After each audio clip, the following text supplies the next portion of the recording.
നമസ്തേ. മുനമ്പം വിഷയത്തിൽ സംസ്ഥാന സർക്കാരിന് തിരിച്ചടി. ജുഡീഷ്യൽ കമ്മീഷൻ നിയമനം റദ്ദാക്കി ഹൈക്കോടതി. കേരള വഖഫ് സംരക്ഷണ വേദി നൽകിയ ഹർജിയിലാണ് കോടതിയുടെ നടപടി. ജനം ഡിബേറ്റ് പരിശോധിക്കുന്നു. മുനമ്പത്ത് മൂക്ക് കുത്തി വീണില്ലേ സർക്കാർ? മുതിർന്ന അഭിഭാഷകൻ Shri K Ramkumar, retired under secretary Stalin Devan, കാസയുടെ പ്രതിനിധി കെവിൻ പീറ്റർ, വഖഫ് സംരക്ഷണ സമിതി convener T A Mujeeb Rahman എന്നിവർ ചേരുന്നു.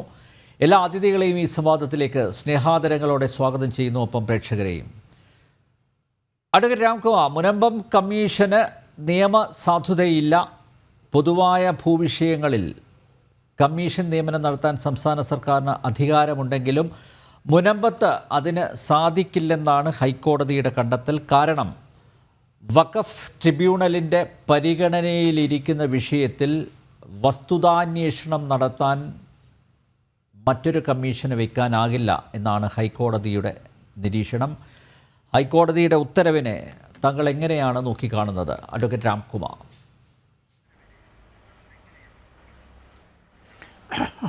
ഇത് ഈ കമ്മീഷൻ ഓഫ് എൻക്വയറി എന്ന് പറഞ്ഞുകൊണ്ട് പല ഗവൺമെൻറ്റുകളും ജനങ്ങളുടെ കണ്ണിൽ പൊടിയിടാനും അസൗകര്യമുള്ള സന്ദർഭങ്ങളിൽ നിന്ന് ഒഴിഞ്ഞു മാറാനും ഒരു കുതന്ത്രമായിട്ട് ഈ നിയമത്തെ ദുരുപയോഗപ്പെടുത്തുകയാണ്. അതിൻ്റെ പ്രത്യക്ഷ ഉദാഹരണമാണിത്. ഇവിടെ ഒരു definite cause of public interest എന്നാണ് ആക്ടിലെ വാക്ക്. വ്യക്തമായ പൊതു താല്പര്യമുള്ള ഒരു വിഷയം. ഇവിടെ പൊതു താല്പര്യമുണ്ട് എന്നുള്ളത് ശരിയാണ്. പക്ഷേ മറ്റ് നിയമ നടപടികളും മറ്റ് വേദികളിൽ തർക്ക വിഷയങ്ങൾ ഉന്നയിക്കുമായൊരു വിഷയത്തെക്കുറിച്ച് ഒരു കമ്മീഷൻ വെച്ചതുകൊണ്ട് യാതൊരു പ്രയോജനവും സംസ്ഥാനത്തിനുണ്ടാവും പോകുന്നില്ല, ജനങ്ങൾക്കുണ്ടാവും പോകുന്നില്ല, മുനമ്പം നിവാസികൾക്കുണ്ടാവും പോകുന്നില്ല, ബന്ധപ്പെട്ട കക്ഷികൾക്ക്. അപ്പോൾ ഭീമമായ കാശ് ചിലവാക്കി ഒരു റിട്ടയർഡ് ജഡ്ജിക്ക് ഒഴിവുകാലത്ത് ധനസമ്പാദനത്തിലൊരു മാർഗമായി ഈ ഒരു കമ്മീഷനെ നിയമിക്കുന്നത് പരമമായ അധികാര വിനിയോഗമാണ്. കമ്മീഷനെ നിയമിക്കാൻ സർക്കാരുകൾക്ക് അധികാരമുണ്ട്. അതിന് കമ്മീഷൻ ഓഫ് എൻക്വയറി ആക്ട് പറയുന്ന ഡെഫിനിറ്റ് മാറ്റർ ഓഫ് പബ്ലിക്, ഞാൻ നേരത്തെ പറഞ്ഞതുപോലെ വ്യക്തമായ പൊതുജന താല്പര്യമുള്ള വിഷയം. ഇവിടെ പൊതുജനത്തിന് താല്പര്യമുണ്ട്. പക്ഷേ നിർഭാഗ്യവശാൽ മറ്റ് വ്യവഹാരങ്ങളിലും മറ്റ് വേദികളിലും ഈ തർക്കം ഈ ഒരു ഭൂമി വഖഫ് ഭൂമിയാണോ അല്ലേ എന്ന് തീരുമാനിക്കേണ്ടത് വഖഫ് നിയമം അനുസരിച്ച് വഖഫ് ട്രൈബ്യൂണലാണ്. വഖഫുമായി ബന്ധപ്പെട്ട ആളുകൾ രാജ്യം മുഴുവൻ ഞങ്ങളുടെയാണെന്ന് അവകാശപ്പെട്ടാൽ അതിന് നിയമപ്രാബല്യം ഉണ്ടാവില്ല. ഒരു തർക്ക വിഷയമാണ്. അത് തീരുമാനിക്കേണ്ടത് വഖഫ് ട്രൈബ്യൂണലാണ്. 3 അംഗങ്ങളുള്ള വഖഫ് ട്രൈബ്യൂണൽ കേരളത്തിൽ വളരെ സജീവമായി പ്രവർത്തിക്കുന്നുണ്ട്. അവരുടെ അധികാര പരിധിയിലുള്ളൊരു കാര്യം ഒരു റിട്ടയർഡ് ജഡ്ജിയെ കൊണ്ട് റിപ്പോർട്ട് എഴുതി സർക്കാരിന് കിട്ടുകൊണ്ട് എന്ത് നേട്ടമാണുണ്ടാവും? രാഷ്ട്രീയമായ നേട്ടമുണ്ട് എന്നുള്ളത് വ്യക്തമാണ്. പക്ഷേ രാഷ്ട്രീയ നേട്ടങ്ങൾക്ക് ഈ നിയമം ദുരുപയോഗപ്പെടുത്തരുത് എന്ന് നമ്മുടെ ബഹുമാനപ്പെട്ട സുപ്രീം കോടതി 1952 മുതൽ വിവിധ വിധികളിൽ 67, 69 സുപ്രധാന രാഷ്ട്രീയ നേതാക്കന്മാരുടെ കേസുകൾ, ബിജു പട്നായിക്കിനെതിരായുള്ള അന്വേഷണത്തെക്കുറിച്ചുള്ള വിധികൾ, ഈ വിധികളിലൂടെ ഈ ആക്ടിൻ്റെ വ്യാപ്തിയും പരിധിയും വ്യക്തമാക്കിയിട്ടുണ്ട്. ഇത് തികച്ചും ഒരു രാഷ്ട്രീയ ലാഭത്തിനും വില കുറഞ്ഞ പ്രീണനത്തിനും വേണ്ടി മാത്രം സർക്കാർ ഈ കമ്മീഷനെ വെച്ചതാണ്. അതിന് പ്രത്യേകിച്ച് ലക്ഷ്യങ്ങളില്ല. പിന്നെ ഈ കമ്മീഷനെ സംബന്ധിച്ച് വേറൊരു പ്രത്യേകത ഉണ്ട്. ഈ കമ്മീഷൻ റിപ്പോർട്ട് വേണമെങ്കിൽ സർക്കാരിന് ചവറ്റുകൊട്ടയിൽ അറിയാം. കമ്മീഷൻ റിപ്പോർട്ട് അംഗീകരിക്കണം എന്ന് നിയമത്തിൽ ഒരു സ്ഥലത്തും പറയുന്നില്ല. നമ്മുടെ മുമ്പിൽ എത്രയോ ഉദാഹരണങ്ങളുണ്ട്. ഇതിലും ഗൗരവമായ റിപ്പോർട്ടായിരുന്നു മാറാട് കലാപത്തിനെ കുറിച്ച്. 2 വിഭാഗം തല തല്ലി നിരപരാധികൾ കൊല ചെയ്യപ്പെട്ട് അവിടെ ഉണ്ടായിരുന്ന സമാധാന അന്തരീക്ഷം മുഴുവൻ തകർത്ത് ഭീകരമായ കൊലപാതകങ്ങൾ നടത്തിയതിനെക്കുറിച്ച് പിന്നീട് ഹൈക്കോടതി ജഡ്ജിയായ തോമസ് വി ജോസഫ് വിപുലമായ റിപ്പോർട്ട് എഴുതി. ആ റിപ്പോർട്ടിൽ ഞെട്ടിക്കുന്ന വസ്തുതകൾ അദ്ദേഹം കണ്ടെത്തി.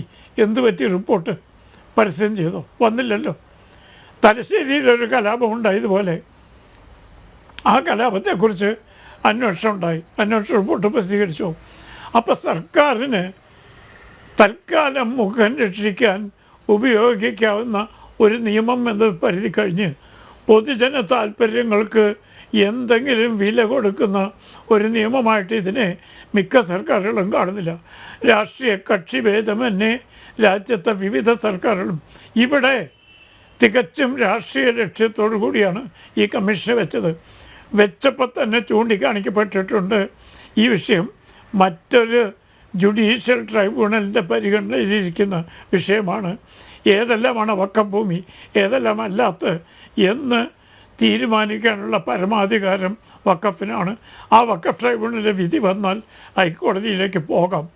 ആ സ്ഥിതിവിശേഷത്തിൽ അനാവശ്യമായി പൊതുജനങ്ങളുടെ പണം ചിലവാക്കി ഒരു കമ്മീഷനെ വയ്ക്കണം എന്തിനായെന്ന് ചോദ്യം വന്നപ്പോൾ സർക്കാർ അതിൽ വാശി പിടിച്ചു. അതിൻ്റെ തിരിച്ചടിയാണ് അന്ന് കിട്ടിയത്. ഇത് ഒരു സ്ഥിരം സംഭവമായി മാറിയിരിക്കുക. നമ്മുടെ സിനിമാ രംഗം എന്ന് പറഞ്ഞാൽ ഒരു സ്വകാര്യ രംഗമാണ്. അവിടെ നടക്കുന്നു എന്ന് പറയുന്ന സംഗതികളെക്കുറിച്ച് 1 കോടി രൂപ ചിലവാക്കി ഒരു റിട്ടയർഡ് ജഡ്ജിയും പഴയ സിനിമാ താരങ്ങളും സെക്രട്ടറിയും ഒക്കെ ഉണ്ടാക്കിയിട്ട് കമ്മീഷനുണ്ട്. എന്തുണ്ടായി ഇപ്പോൾ പല പോലീസ് ഉദ്യോഗസ്ഥന്മാർ പറയണത്, ഞങ്ങൾ മൊഴിയെടുക്കാൻ ചെല്ലുമ്പോൾ മൊഴിയെടുക്കാൻ ഞങ്ങൾ തയ്യാറല്ല, ഞങ്ങൾക്ക് കേസ് വേണ്ട, ഞങ്ങൾക്ക് പരാതിയില്ല. അപ്പോൾ കടലാസിൽ എഴുതി ജനങ്ങളുടെ പണം കളയാനുള്ള അത് കമ്മീഷൻ എൻക്വയറി ആക്ട് പോലുമല്ല, ടേംസ് ഓഫ് റെഫറൻസ് ഇല്ല. ഒരു മുൻ മന്ത്രിയുടെ താല്പര്യത്തിലാണ് കമ്മീഷൻ വെച്ചതെന്നാണ് ഞാൻ മനസ്സിലാക്കുന്നത്. ശ്രീ സ്റ്റാലിൻ ദേവൻ, നേരത്തെ രാംകുമാർ സാർ ചൂണ്ടിക്കാണിച്ചതുപോലെ ഒരു നേരം പോക്കിന് വേണ്ടി വെച്ച ജുഡീഷ്യൽ കമ്മീഷൻ അല്ലേ? മാത്രമല്ല ഒരു രാഷ്ട്രീയ ലക്ഷ്യത്തോടു കൂടിയാണ് ജുഡീഷ്യൽ കമ്മീഷനെ അപ്പോയിൻറ്റ് ചെയ്തത്. മുനമ്പം വിഷയം കത്തി നിന്ന സമയത്ത് സംസ്ഥാന സർക്കാരിന് തൽക്കാലം തടി തപ്പണം, അല്ലെങ്കിൽ മുഖം രക്ഷിക്കണം. ആരോപണ ശരങ്ങൾ വരുന്ന സമയത്ത് എങ്ങനെയെങ്കിലും ഒന്ന് കുതറി മാറണം. അതിന് ഒരു കമ്മീഷനെ വെക്കുന്നു എന്നതിനപ്പുറം എന്തെങ്കിലും ഒരു കമ്മിറ്റ്മെൻറ്റ് മുനമ്പത്തെ ജനങ്ങളോട് സർക്കാരിന് ഉണ്ടോ? അങ്ങനെ ഒരു കമ്മിറ്റ്മെൻ്റ് ഉണ്ടെങ്കിൽ ഇതിലുള്ള ഈ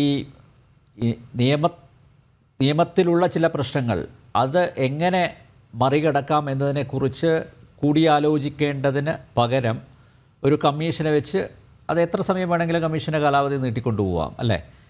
അപ്പോൾ ആ രീതിയിൽ ഒന്നൊഴിഞ്ഞു മാറാൻ വേണ്ടി തൽക്കാലം ഞങ്ങളിതാ കമ്മീഷനെ വെച്ചിട്ടുണ്ട്, ഞങ്ങളുടെ ചുമതല തീർന്നു എന്ന് പറയാൻ വേണ്ടി മാത്രമല്ലേ കമ്മീഷൻ നിയമനം? അതിന്ന് ഹൈക്കോടതി അത് ചൂണ്ടിക്കാണിക്കുകയും ചെയ്തു. മനസ്സിരുത്തിയല്ല കമ്മീഷനെ നിയോഗിച്ചത് എന്നാണ് ജസ്റ്റിസ് ബെച്ചു കുര്യൻ പറഞ്ഞിരിക്കുന്നത് അല്ലേ? 100% ശരിയല്ലേ? അത് 100% ശരിയാണ്. കാരണം നമ്മുടെ 140 MLA-മാരും കൂടി ചേർന്നിട്ട് ഈ വരാൻ പോകുന്ന വഖഫ് ഭേദഗതി നിയമത്തിനെതിരെ ഒരു റെസൊല്യൂഷൻ പാസ്സാക്കി നമ്മളെല്ലാവരും കണ്ടതാണ്. ഈ 140 പേരിൽ ഒരാൾക്കെങ്കിലും ഒരിക്കലെങ്കിലും ഈ വഖഫ് ആക്ട് വായിച്ചു നോക്കിയിരുന്നു എങ്കിൽ അവരൊരിക്കലും തന്നെ ഇങ്ങനെ ഒരു കമ്മീഷനെ നിയമിക്കില്ലായിരുന്നു. കാരണം ഒരു വസ്തു വഖഫാണോ അല്ലയോ എന്ന് ആദ്യമായിട്ട് തീരുമാനിക്കുന്നത് വഖഫ് ബോർഡാണ്. അത് വസ്തു ഏറ്റെടുക്കുമ്പോൾ എതിർകക്ഷികൾക്കൊരു നോട്ടീസ് പോലും കൊടുക്കണം എന്നില്ല. സൊസൈറ്റിയോ ട്രസ്റ്റോ ആണെങ്കിൽ മാത്രം നോട്ടീസും കൊടുത്താൽ മതി. അപ്പോൾ അതിനുശേഷം ആ ഡിസിഷനെ നമുക്ക് ക്വസ്റ്റ്യൻ ചെയ്യാൻ പറ്റുന്നത് വഖഫ് ട്രൈബ്യൂണലിൽ മാത്രമാണ്.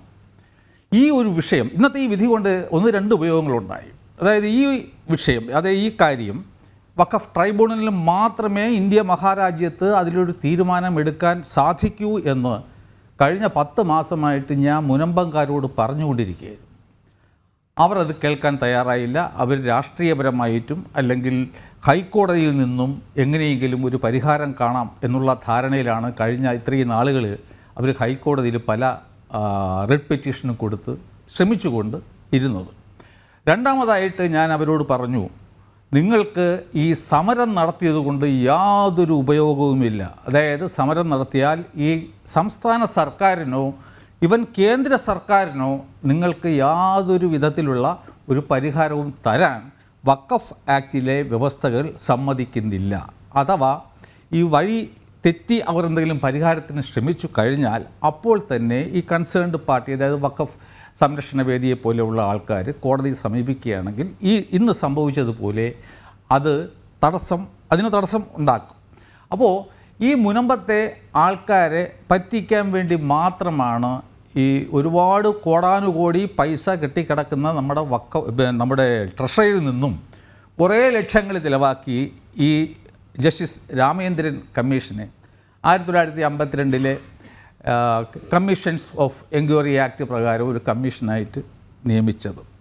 അതുകൊണ്ട് ഒരു ഫലവും ഉണ്ടാകില്ല എന്ന് എനിക്കറിയാമായിരുന്നു. കാരണം ഞാൻ എൻ്റെ ഒരു കൊച്ചു യൂട്യൂബ് ചാനലുണ്ട്, അതിൽ മാർച്ച് 7-ാം തീയതി ഒരു വീഡിയോ ഇട്ടതിൻ്റെ തംബ്നെയിൽ മുനമ്പം കമ്മീഷൻ അറബിക്കടലിൽ എന്നായിരുന്നു. കാരണം ഈ സർക്കാർ ചെയ്തത് തികച്ചും വഖഫ് ആക്ടിൻ്റെ വെളിച്ചത്തിൽ തികച്ചും 100% നിയമവിരുദ്ധമായ ഒരു സംഗതിയാണ് ഈ കമ്മീഷൻ നിയമിച്ചുകൊണ്ട് അവർ ചെയ്തത്.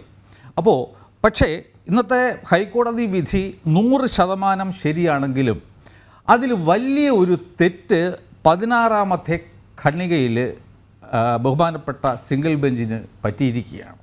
അതായത് സിംഗിൾ ബെഞ്ച് 16ാമത്തെ ഖണ്ഡികയിൽ പറയുന്നു, 1967 പറവൂർ സബ് കോടതിയും അതിനെ തുടർന്ന് 1975 അതിന്മേലുള്ള അപ്പീലിൽ ബഹുമാനപ്പെട്ട ഹൈക്കോടതിയും ഇതൊരു വഖഫായി പ്രഖ്യാപിച്ചു എന്നുള്ളതാണ്. അപ്പോൾ ഞാനത് കൂടുതൽ പഠിച്ചപ്പോൾ ഈ വഖഫ് സംരക്ഷണ വേദി കൊടുത്ത ഈ സ്റ്റേറ്റ്മെൻറ്റ് ഓഫ് ഫാക്ട്സിലെ ഒരു ഭാഗം കട്ട് ആൻഡ് പേസ്റ്റ് ചെയ്തിരിക്കുകയാണ്. അപ്പോൾ ഈ വിഷയം ഞാൻ വളരെ ആധികാരികമായി പഠിച്ച ഒരു വ്യക്തി ആയതുകൊണ്ട് പറയുകയാണ്. 1967 ഈ പറവൂർ സബ് കോടതിയുടെ വിധിയിലോ 1975 ഡിവിഷൻ ബെഞ്ചിൻ്റെ വിധിയിലോ ഇതൊരു വഖഫാണെന്നുള്ള ഒരു പരാമർശം ഒരിടത്തും ഇല്ല എന്നുള്ളതാണ് സത്യം. അതായത് ഞാൻ ഇരിക്കുന്നത് അതിൻ്റെ റിലവൻറ്റ് പോർഷനാണ്. 1967 പറവൂർ സബ് കോടതി 71 വിധി പറഞ്ഞത്. അതിൻ്റെ കോപ്പിയാണ് ഇതിരിക്കുന്നത്. നമുക്കിപ്പം രാംകുമാർ സാർ ഉള്ളതുകൊണ്ട് കൂടുതൽ ഇതേപ്പറ്റി പറയാൻ പറ്റും. ജഡ്ജ്മെൻറ്റ് തുടങ്ങുന്നത് തന്നെ suit is for injunction and other reliefs. ഇതൊരു ഇൻജങ്ഷൻ സൂട്ടായിരുന്നു, അല്ലാതെ ഇത് വഖഫാണോ അല്ലയോ അല്ലെങ്കിൽ ഇത് ആരുടേതാണ് എന്നുള്ളൊരു ക്വസ്റ്റ്യൻ അവിടെ ഉദിച്ചിരുന്നില്ല. കാരണം ഫറൂഖ് കോളേജായിരുന്നു ഇതിലെ പ്ലെയിൻറ്റിഫ്സ്. അവർ പറഞ്ഞു കുറച്ച് പേര് ഞങ്ങളുടെ വസ്തുവിൽ അനധികൃതമായി കുടിയേറി ട്രസ്പാസ് ചെയ്തിരിക്കുന്നു, അവർക്ക് പെർമനൻ്റ് ഇൻജങ്ഷൻ തരണം എന്നുള്ളതായിരുന്നു ആ സ്യൂട്ടിലെ ആവശ്യം. അതിൽ പറവൂർ സബ് കോടതി പറയുന്ന ഒരു സെൻറ്റൻസ് ഉണ്ട്, എല്ലാവരും ഒന്ന് ശ്രദ്ധിച്ച് കേൾക്കണം. The suit is merely for an injunction and the question of title is not quite relevant. അതായത് ഇവിടെ ഇത് ആരുടേതാണ് എന്നുള്ളതിന് യാതൊരു പ്രാധാന്യവുമില്ല, കാരണം ഇതൊരു ഇൻജങ്ഷൻ സൂട്ട് മാത്രമാണ്. Not quite relevant but incidentally it arises for consideration in determining the issue as to possession. നേരെ വായിക്കാൻ പോലും പറ്റത്തില്ല. എന്നാലും ഈ പൊസഷൻ കൈവശം ആരുടേതാണെന്ന് കണ്ടെത്താൻ വേണ്ടിയിട്ട് നമുക്കതും കൂടി ഒന്ന് നോക്കാം. എന്നിട്ട് ഇതിൻ്റെ 17ാമത്തെ ഖണ്ഡികയുടെ അവസാനം കോടതി പറയുന്നു, therefore I am of the opinion that the plaintiffs has prima facie title to the 404 acres 76 lands described in the plains.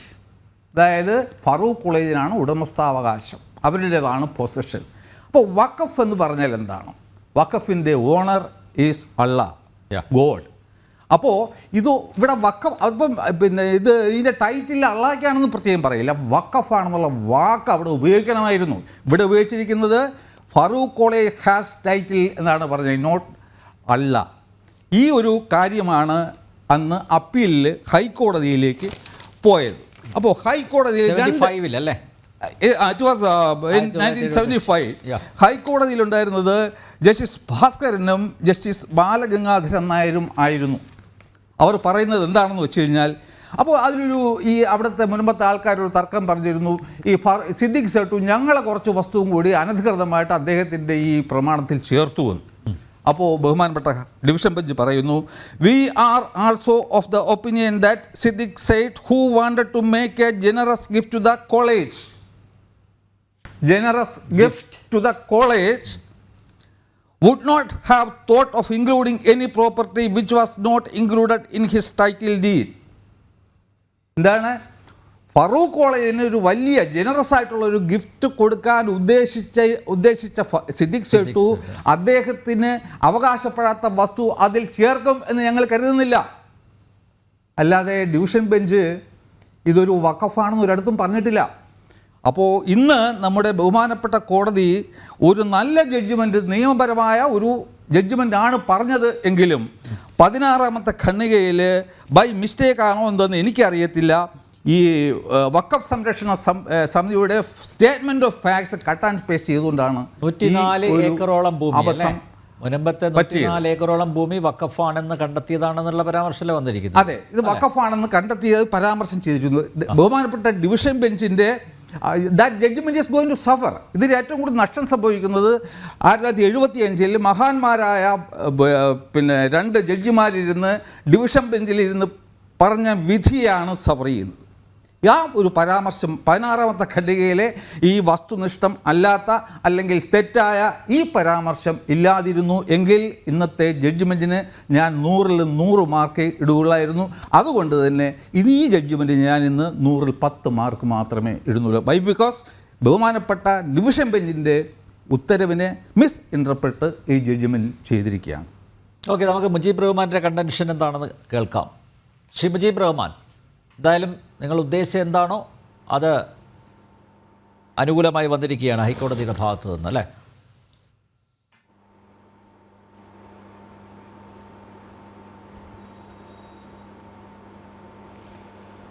ഞങ്ങൾ ഉദ്ദേശിച്ചത് എന്താണോ അത് അനുകൂലമായി വന്നിട്ടുള്ള നീതി കോടതി പറഞ്ഞു. കോടതിയെ സംബന്ധിച്ചിടത്തോളം അവിടെ ഹർജി കൊടുക്കുന്നവരോ കക്ഷി ചേരുന്നവരോ കേസ് വാദിക്കുന്നവരുടെയോ അഭിപ്രായങ്ങൾക്കോ നിർദ്ദേശങ്ങൾക്കോ അനുസരിച്ച് കൊണ്ടൊരു വിധി പറയുക എന്നുള്ളതല്ല, നീതി നടപ്പാക്കുക എന്നുള്ളതാണ് കോടതിയുടെ നിലപാട്. അവിടെ നീതി കോടതി നടപ്പാക്കി. കോടതി അതുമായി ബന്ധപ്പെട്ടുകൊണ്ട് സംസ്ഥാന ഗവൺമെൻറ് നിയോഗിച്ച കമ്മീഷൻ ബഹുമാനപ്പെട്ട ഹൈക്കോടതിയുടെ മുന്നിൽ ആ ഒറ്റ കാര്യം മാത്രമാണല്ലോ വഖഫ് സംരക്ഷണ വേദി സമർപ്പിച്ചിട്ടുള്ളത്. വഖഫ് സംരക്ഷണ വേദി സമർപ്പിച്ചിട്ടുള്ള ഹർജിയിൽ സംസ്ഥാന ഗവൺമെൻറ് നിയോഗിച്ചിട്ടുള്ള അന്വേഷണ കമ്മീഷൻ, ആ അന്വേഷണ കമ്മീഷൻ്റെ നിയമനത്തെ ചോദ്യം ചെയ്തുകൊണ്ടാണ്, ആ നിയമനം ചോദ്യം ചെയ്തുകൊണ്ടുള്ള ആ ഹർജിന്മേൽ ആ ഒരു നിയമനം തെറ്റാണ് എന്ന് കോടതി വളരെ അർത്ഥശങ്കക്കിടയില്ലാതെ വളരെ കൃത്യമായ രീതിയിൽ പ്രഖ്യാപിച്ചിട്ടുണ്ട്. അതുകൊണ്ട് തന്നെ അത് നീതിയുടെ ഒരു വിജയം എന്നുള്ള നിലയിൽ കോടതിയുടെ വിധിയെ ഞങ്ങൾ സ്വാഗതം ചെയ്യുന്നു. നേരത്തെ സ്റ്റാലിൻ ദേവൻ ചില കാര്യങ്ങളൊക്കെ ഇവിടെ ചൂണ്ടിക്കാണിച്ചു. അതായത് പറവൂർ മുൻസിഫ് കോടതിയുടെ വിധി, അതുപോലെ പറവൂർ സബ് കോർട്ടിൻ്റെ വിധിയും, അതുപോലെ 1975 ഹൈക്കോടതി ഡിവിഷൻ ബെഞ്ചിൻ്റെ വിധിയും, അതിലൊന്നും ഈ മുനമ്പത്തെ ഭൂമി വഖഫ് ആണെന്ന് പറയുന്നില്ല. പക്ഷേ ഇന്നത്തെ വിധിയിൽ മുനമ്പത്തെ 104 ഏക്കറോളം ഭൂമി വഖഫാണെന്ന് കണ്ടെത്തിയതാണ്. അങ്ങനെ ഒരു പരാമർശം വന്നിട്ടുണ്ട്. അത് ശരിയാണോ? അത് ആ ഒരു പരാമർശം അതൊരു പക്ഷേ താങ്കളെയും അതുപോലെ കോടതിയെ സമീപിച്ചവരെയും സന്തോഷിപ്പിക്കുന്നുണ്ടാവും. പക്ഷേ വസ്തുതാപരമായി അത് ശരിയാണോ?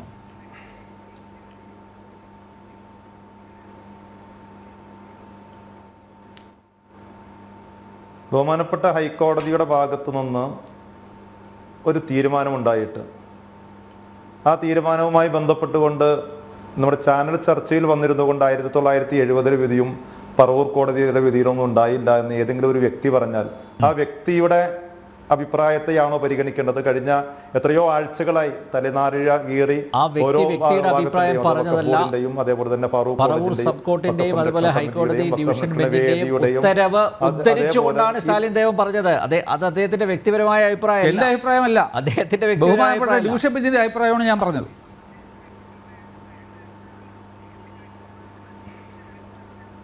ബഹുമാനപ്പെട്ട ഹൈക്കോടതിയുടെ അഭിപ്രായമാണ് ഞാൻ സംസാരിക്കുന്നത്. അതല്ലെങ്കിൽ നമ്മുടെ ഈ ചാനൽ ചർച്ചയിലെ ആങ്കറുടെയോ അഭിപ്രായമല്ല ഞാൻ സംസാരിക്കുന്നത്.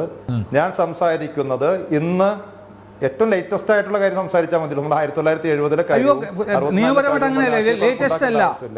ഇന്ന് ബഹുമാനപ്പെട്ട ഹൈക്കോടതിയുടെ ഭാഗത്ത് നിന്നുണ്ടായിട്ടുള്ള ലേറ്റസ്റ്റ് ആണെങ്കിൽ ഡിവിഷൻ ബെഞ്ചിലെ വില പോകും. അതെ, അതല്ലെങ്കിൽ ഹൈക്കോടതിയെ ബാധിക്കണം. പൂരം കഴിഞ്ഞ ശേഷം കഥന പൊട്ടിക്കുന്ന അല്ലെ, ഞാൻ പറയട്ടെ, മറ്റേ പൂരം ഡിവിഷൻ ബെഞ്ചിലായിരുന്നു, ഇത് സിംഗിൾ ബെഞ്ചിലെ പൂരം. കോടതി പിരിഞ്ഞതിന് ശേഷം ഇത് സിംഗിൾ ബെഞ്ചിലെ പൂരം, അത് ഡിവിഷൻ ബെഞ്ചിലെ പൂരമായിരുന്നു.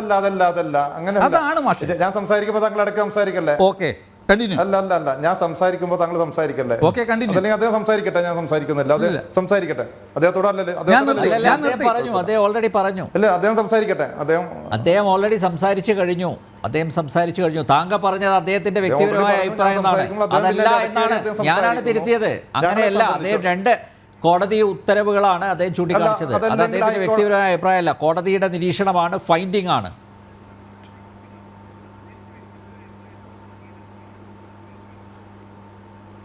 ഇത് ഹൈക്കോടതിയുടെ നിരീക്ഷണമാണ് ഞാൻ സൂചിപ്പിച്ചിട്ടുള്ളത്. ഇന്ന് രാവിലെ 10:45 ബഹുമാനപ്പെട്ട ഹൈക്കോടതിയിൽ നിന്ന് വന്നിട്ടുള്ള പരാമർശമാണ് ഞാൻ സൂചിപ്പിച്ചിട്ടുള്ളത്. നേരത്തെ 70 കോടതിയിലെ ജഡ്ജിയുടെ വിധിയോ കാര്യങ്ങളോ അല്ല. അതിൽ വളരെ കൃത്യമായ രീതിയിൽ ഹൈക്കോടതി ജഡ്ജി സൂചിപ്പിക്കുന്നു, ഇത് വഖഫ് ഭൂമിയാണ് എന്ന് പറവൂർ കോടതിയും മുൻ കോടതികളും ഒക്കെ വളരെ കൃത്യമായ രീതിയിൽ സൂചിപ്പിച്ചിട്ടുണ്ട് എന്ന ആ ബഹുമാനപ്പെട്ട ഹൈക്കോടതി ജഡ്ജിയുടെ ആ വാദത്തെയാണ് ഞാൻ സ്റ്റാൻലി ദേവനെയോ അതല്ലെങ്കിൽ വേറെ ഏതെങ്കിലും വ്യക്തികൾ പറഞ്ഞാൽ ഞാനത് അംഗീകരിക്കേണ്ട ആവശ്യമില്ല. ബഹുമാനപ്പെട്ട കോടതിയെ അംഗീകരിക്കുന്നു. കോടതി ഇതുമായി ബന്ധപ്പെട്ട് എനിക്കൊരു കാര്യം സൂചിപ്പിക്കാനുള്ളത്, ഈ സ്റ്റാൻലി ദേവൻ ഉൾപ്പെടെയുള്ള ആളുകൾ അവിടുത്തെ ഈ പറയപ്പെടുന്ന സമരസമിതിയുടെ നേതാക്കൾക്ക് നിയമോപദേശം കൊടുക്കുന്നവരാണല്ലോ. ഈ കോടതി വിധി പറഞ്ഞതിന് ശേഷം അല്ലല്ലോ അദ്ദേഹത്തിന്റെ അഭിപ്രായം അദ്ദേഹം പറയണം. കോടതിയുടെ ഭാഗത്ത് നിന്ന് അത്തരത്തിലുള്ള പരാമർശങ്ങൾ ഉണ്ടായിട്ടുണ്ട് എങ്കിൽ അത് നിലവിലുള്ള അവസ്ഥയിൽ ആ വഖഫ് സംരക്ഷണ സംസാരിക്കല്ലോ സാറേ, അത് നിലവിൽ മുനമ്പം ആക്ഷൻ കമ്മിറ്റിയുടെയും അവിടെ അവർക്ക് വേണ്ടി ഹാജരായിട്ടുള്ള പൂന്തോട്ടം എന്ന് പറയുന്ന അഭിഭാഷകന്റെ ഒക്കെ കഴിവുകേടായിട്ടാണ് ഞങ്ങൾ കണക്ക് കൂട്ടുന്നത്. കോടതിയിൽ പറഞ്ഞ് കോടതിയെ ബോധ്യപ്പെടുത്തേണ്ട കാര്യങ്ങൾ അവിടെ പറയാതെ ജനൻ ചാനലിൽ വന്നുകൊണ്ട് കോടതിയുടെ ഭാഗത്തു നിന്ന് അങ്ങനെ ഒരു പരാമർശം വന്നു, അതിനെ ഖണ്ഡിക്കാൻ നിലവിലുള്ള അവസ്ഥയിൽ അവർക്ക് കഴിഞ്ഞില്ല. അതുകൊണ്ട് തന്നെ നിലവിലുള്ള അവസ്ഥയിൽ നേരത്തെ ഉണ്ടായിരുന്ന കോടതി വിധി തെറ്റാണ്. ഇപ്പോ പറയുന്നത് ജഡ്ജിയുടെ ഭാഗത്ത് നിന്ന് ബഹുമാനപ്പെട്ട പ്രഖ്യാപിച്ചിട്ടുള്ള കോടതിയുടെ വിധിയെ തള്ളി പറയുന്നുണ്ടെങ്കിൽ അല്ല, ആ കോടതിയുടെ വിധിയിൽ ഉണ്ടായിട്ടുള്ള ആ പരാമർശമോ അതല്ലെങ്കിൽ കോടതി അത് രേഖപ്പെടുത്താത്ത കാര്യങ്ങൾ അത് ഞങ്ങളുടെ കക്ഷികളല്ലല്ലോ. ഞങ്ങളെ സംബന്ധിച്ചിടത്തോളം ഈ മുനമ്പം വിഷയവുമായി ബന്ധപ്പെട്ട് മുനമ്പത്തെ 404.76 ഏക്കർ ഭൂമി വഖഫ് ഭൂമിയാണ് എന്നും അതുമായി ബന്ധപ്പെട്ടുകൊണ്ട് സർക്കാർ നിയോഗിച്ചിട്ടുള്ള കമ്മീഷൻ അത് നിയമവിരുദ്ധമാണ് എന്നും നേരത്തെ ഇന്ന് ഹൈക്കോടതി പറഞ്ഞിട്ടുള്ളത് പോലെ തന്നെ നേരത്തെ പറവൂർ കോടതിയും പല കോടതികളും കൃത്യമായ രീതിയിൽ അത് വഖഫ് ഭൂമിയാണ് എന്ന് സൂചിപ്പിക്കുകയും വിധി പറയുകയും അതുമായി എത്രയുണ്ട് 104 ഏക്കർ താങ്കൾ അളന്നിട്ടുണ്ടോ? താങ്കൾക്കറിയോ? താങ്കൾ അവിടെ ചാനൽ സ്റ്റുഡിയോയിൽ ഇരുന്നുകൊണ്ട് 104 ഏക്കർ എന്ന് പറയുന്നത് എന്തടിസ്ഥാനത്തിലാണ് അത് പറഞ്ഞത്? 104 ഏക്കറോളം ഭൂമി വഖഫാണെന്ന് കണ്ടെത്തിയതാണ്. അങ്ങനെയാണ്, അല്ലാതെ അതല്ല. അത് പറവൂർ കോടതിയിലെ പെയിന്റ് തന്നെ അമെന്റ് ചെയ്തു. രണ്ടാമത് ആദ്യം 404.76 എന്ന് പറഞ്ഞിട്ട് പിന്നെ അമെന്റ് ചെയ്തു. 404.76 ഏക്കർ ഭൂമിയാണ്. അല്ല, പറവൂർ കോടതി 104 അല്ല, 404.7 വഖഫ് സംരക്ഷണ സമിതിയുടെ നിലപാട്. ഇത് ബാക്കിയുള്ളവരുടെ നിലപാടുകൾ വഖഫ് സംരക്ഷണ സമിതി വളരെ കൃത്യമായ രീതിയിൽ പറയുന്നു. മുനമ്പത്ത് 1900 ഞങ്ങളുടെ ആഗ്രഹമല്ല, നിലവിലുള്ള അവസ്ഥയിലെ രേഖാടികളുടെ അടിസ്ഥാനത്തിലും ഈ പറയപ്പെടുന്ന സിദ്ദിഖ് സെറ്റ് എഴുതി കൊടുത്തിട്ടുള്ള ആധാരത്തിന്റെ അടിസ്ഥാനത്തിലും 404.76 404.76 ഏക്കർ വഖഫ് ഭൂമി മുനമ്പത്തുണ്ട് എന്നുള്ളതാണ് വഖഫ് സംരക്ഷണ സമിതിയും അതിന്റെ കൃത്യമായ രേഖകളും തെളിയിക്കുന്നത്. ഉത്തരവിൽ അങ്ങനെ പറഞ്ഞിട്ടുണ്ടോ? 4 ഉള്ളൂ എങ്കിൽ അന്വേഷണം നടത്തട്ടെ. ജസ്റ്റിസ് ബെച്ചു കുര്യൻ പറഞ്ഞിട്ടുണ്ടോ ഇതൊക്കെ നിങ്ങളുടെ വഖഫ് ഭൂമിയാണെന്ന് പറഞ്ഞിട്ടുണ്ടോ?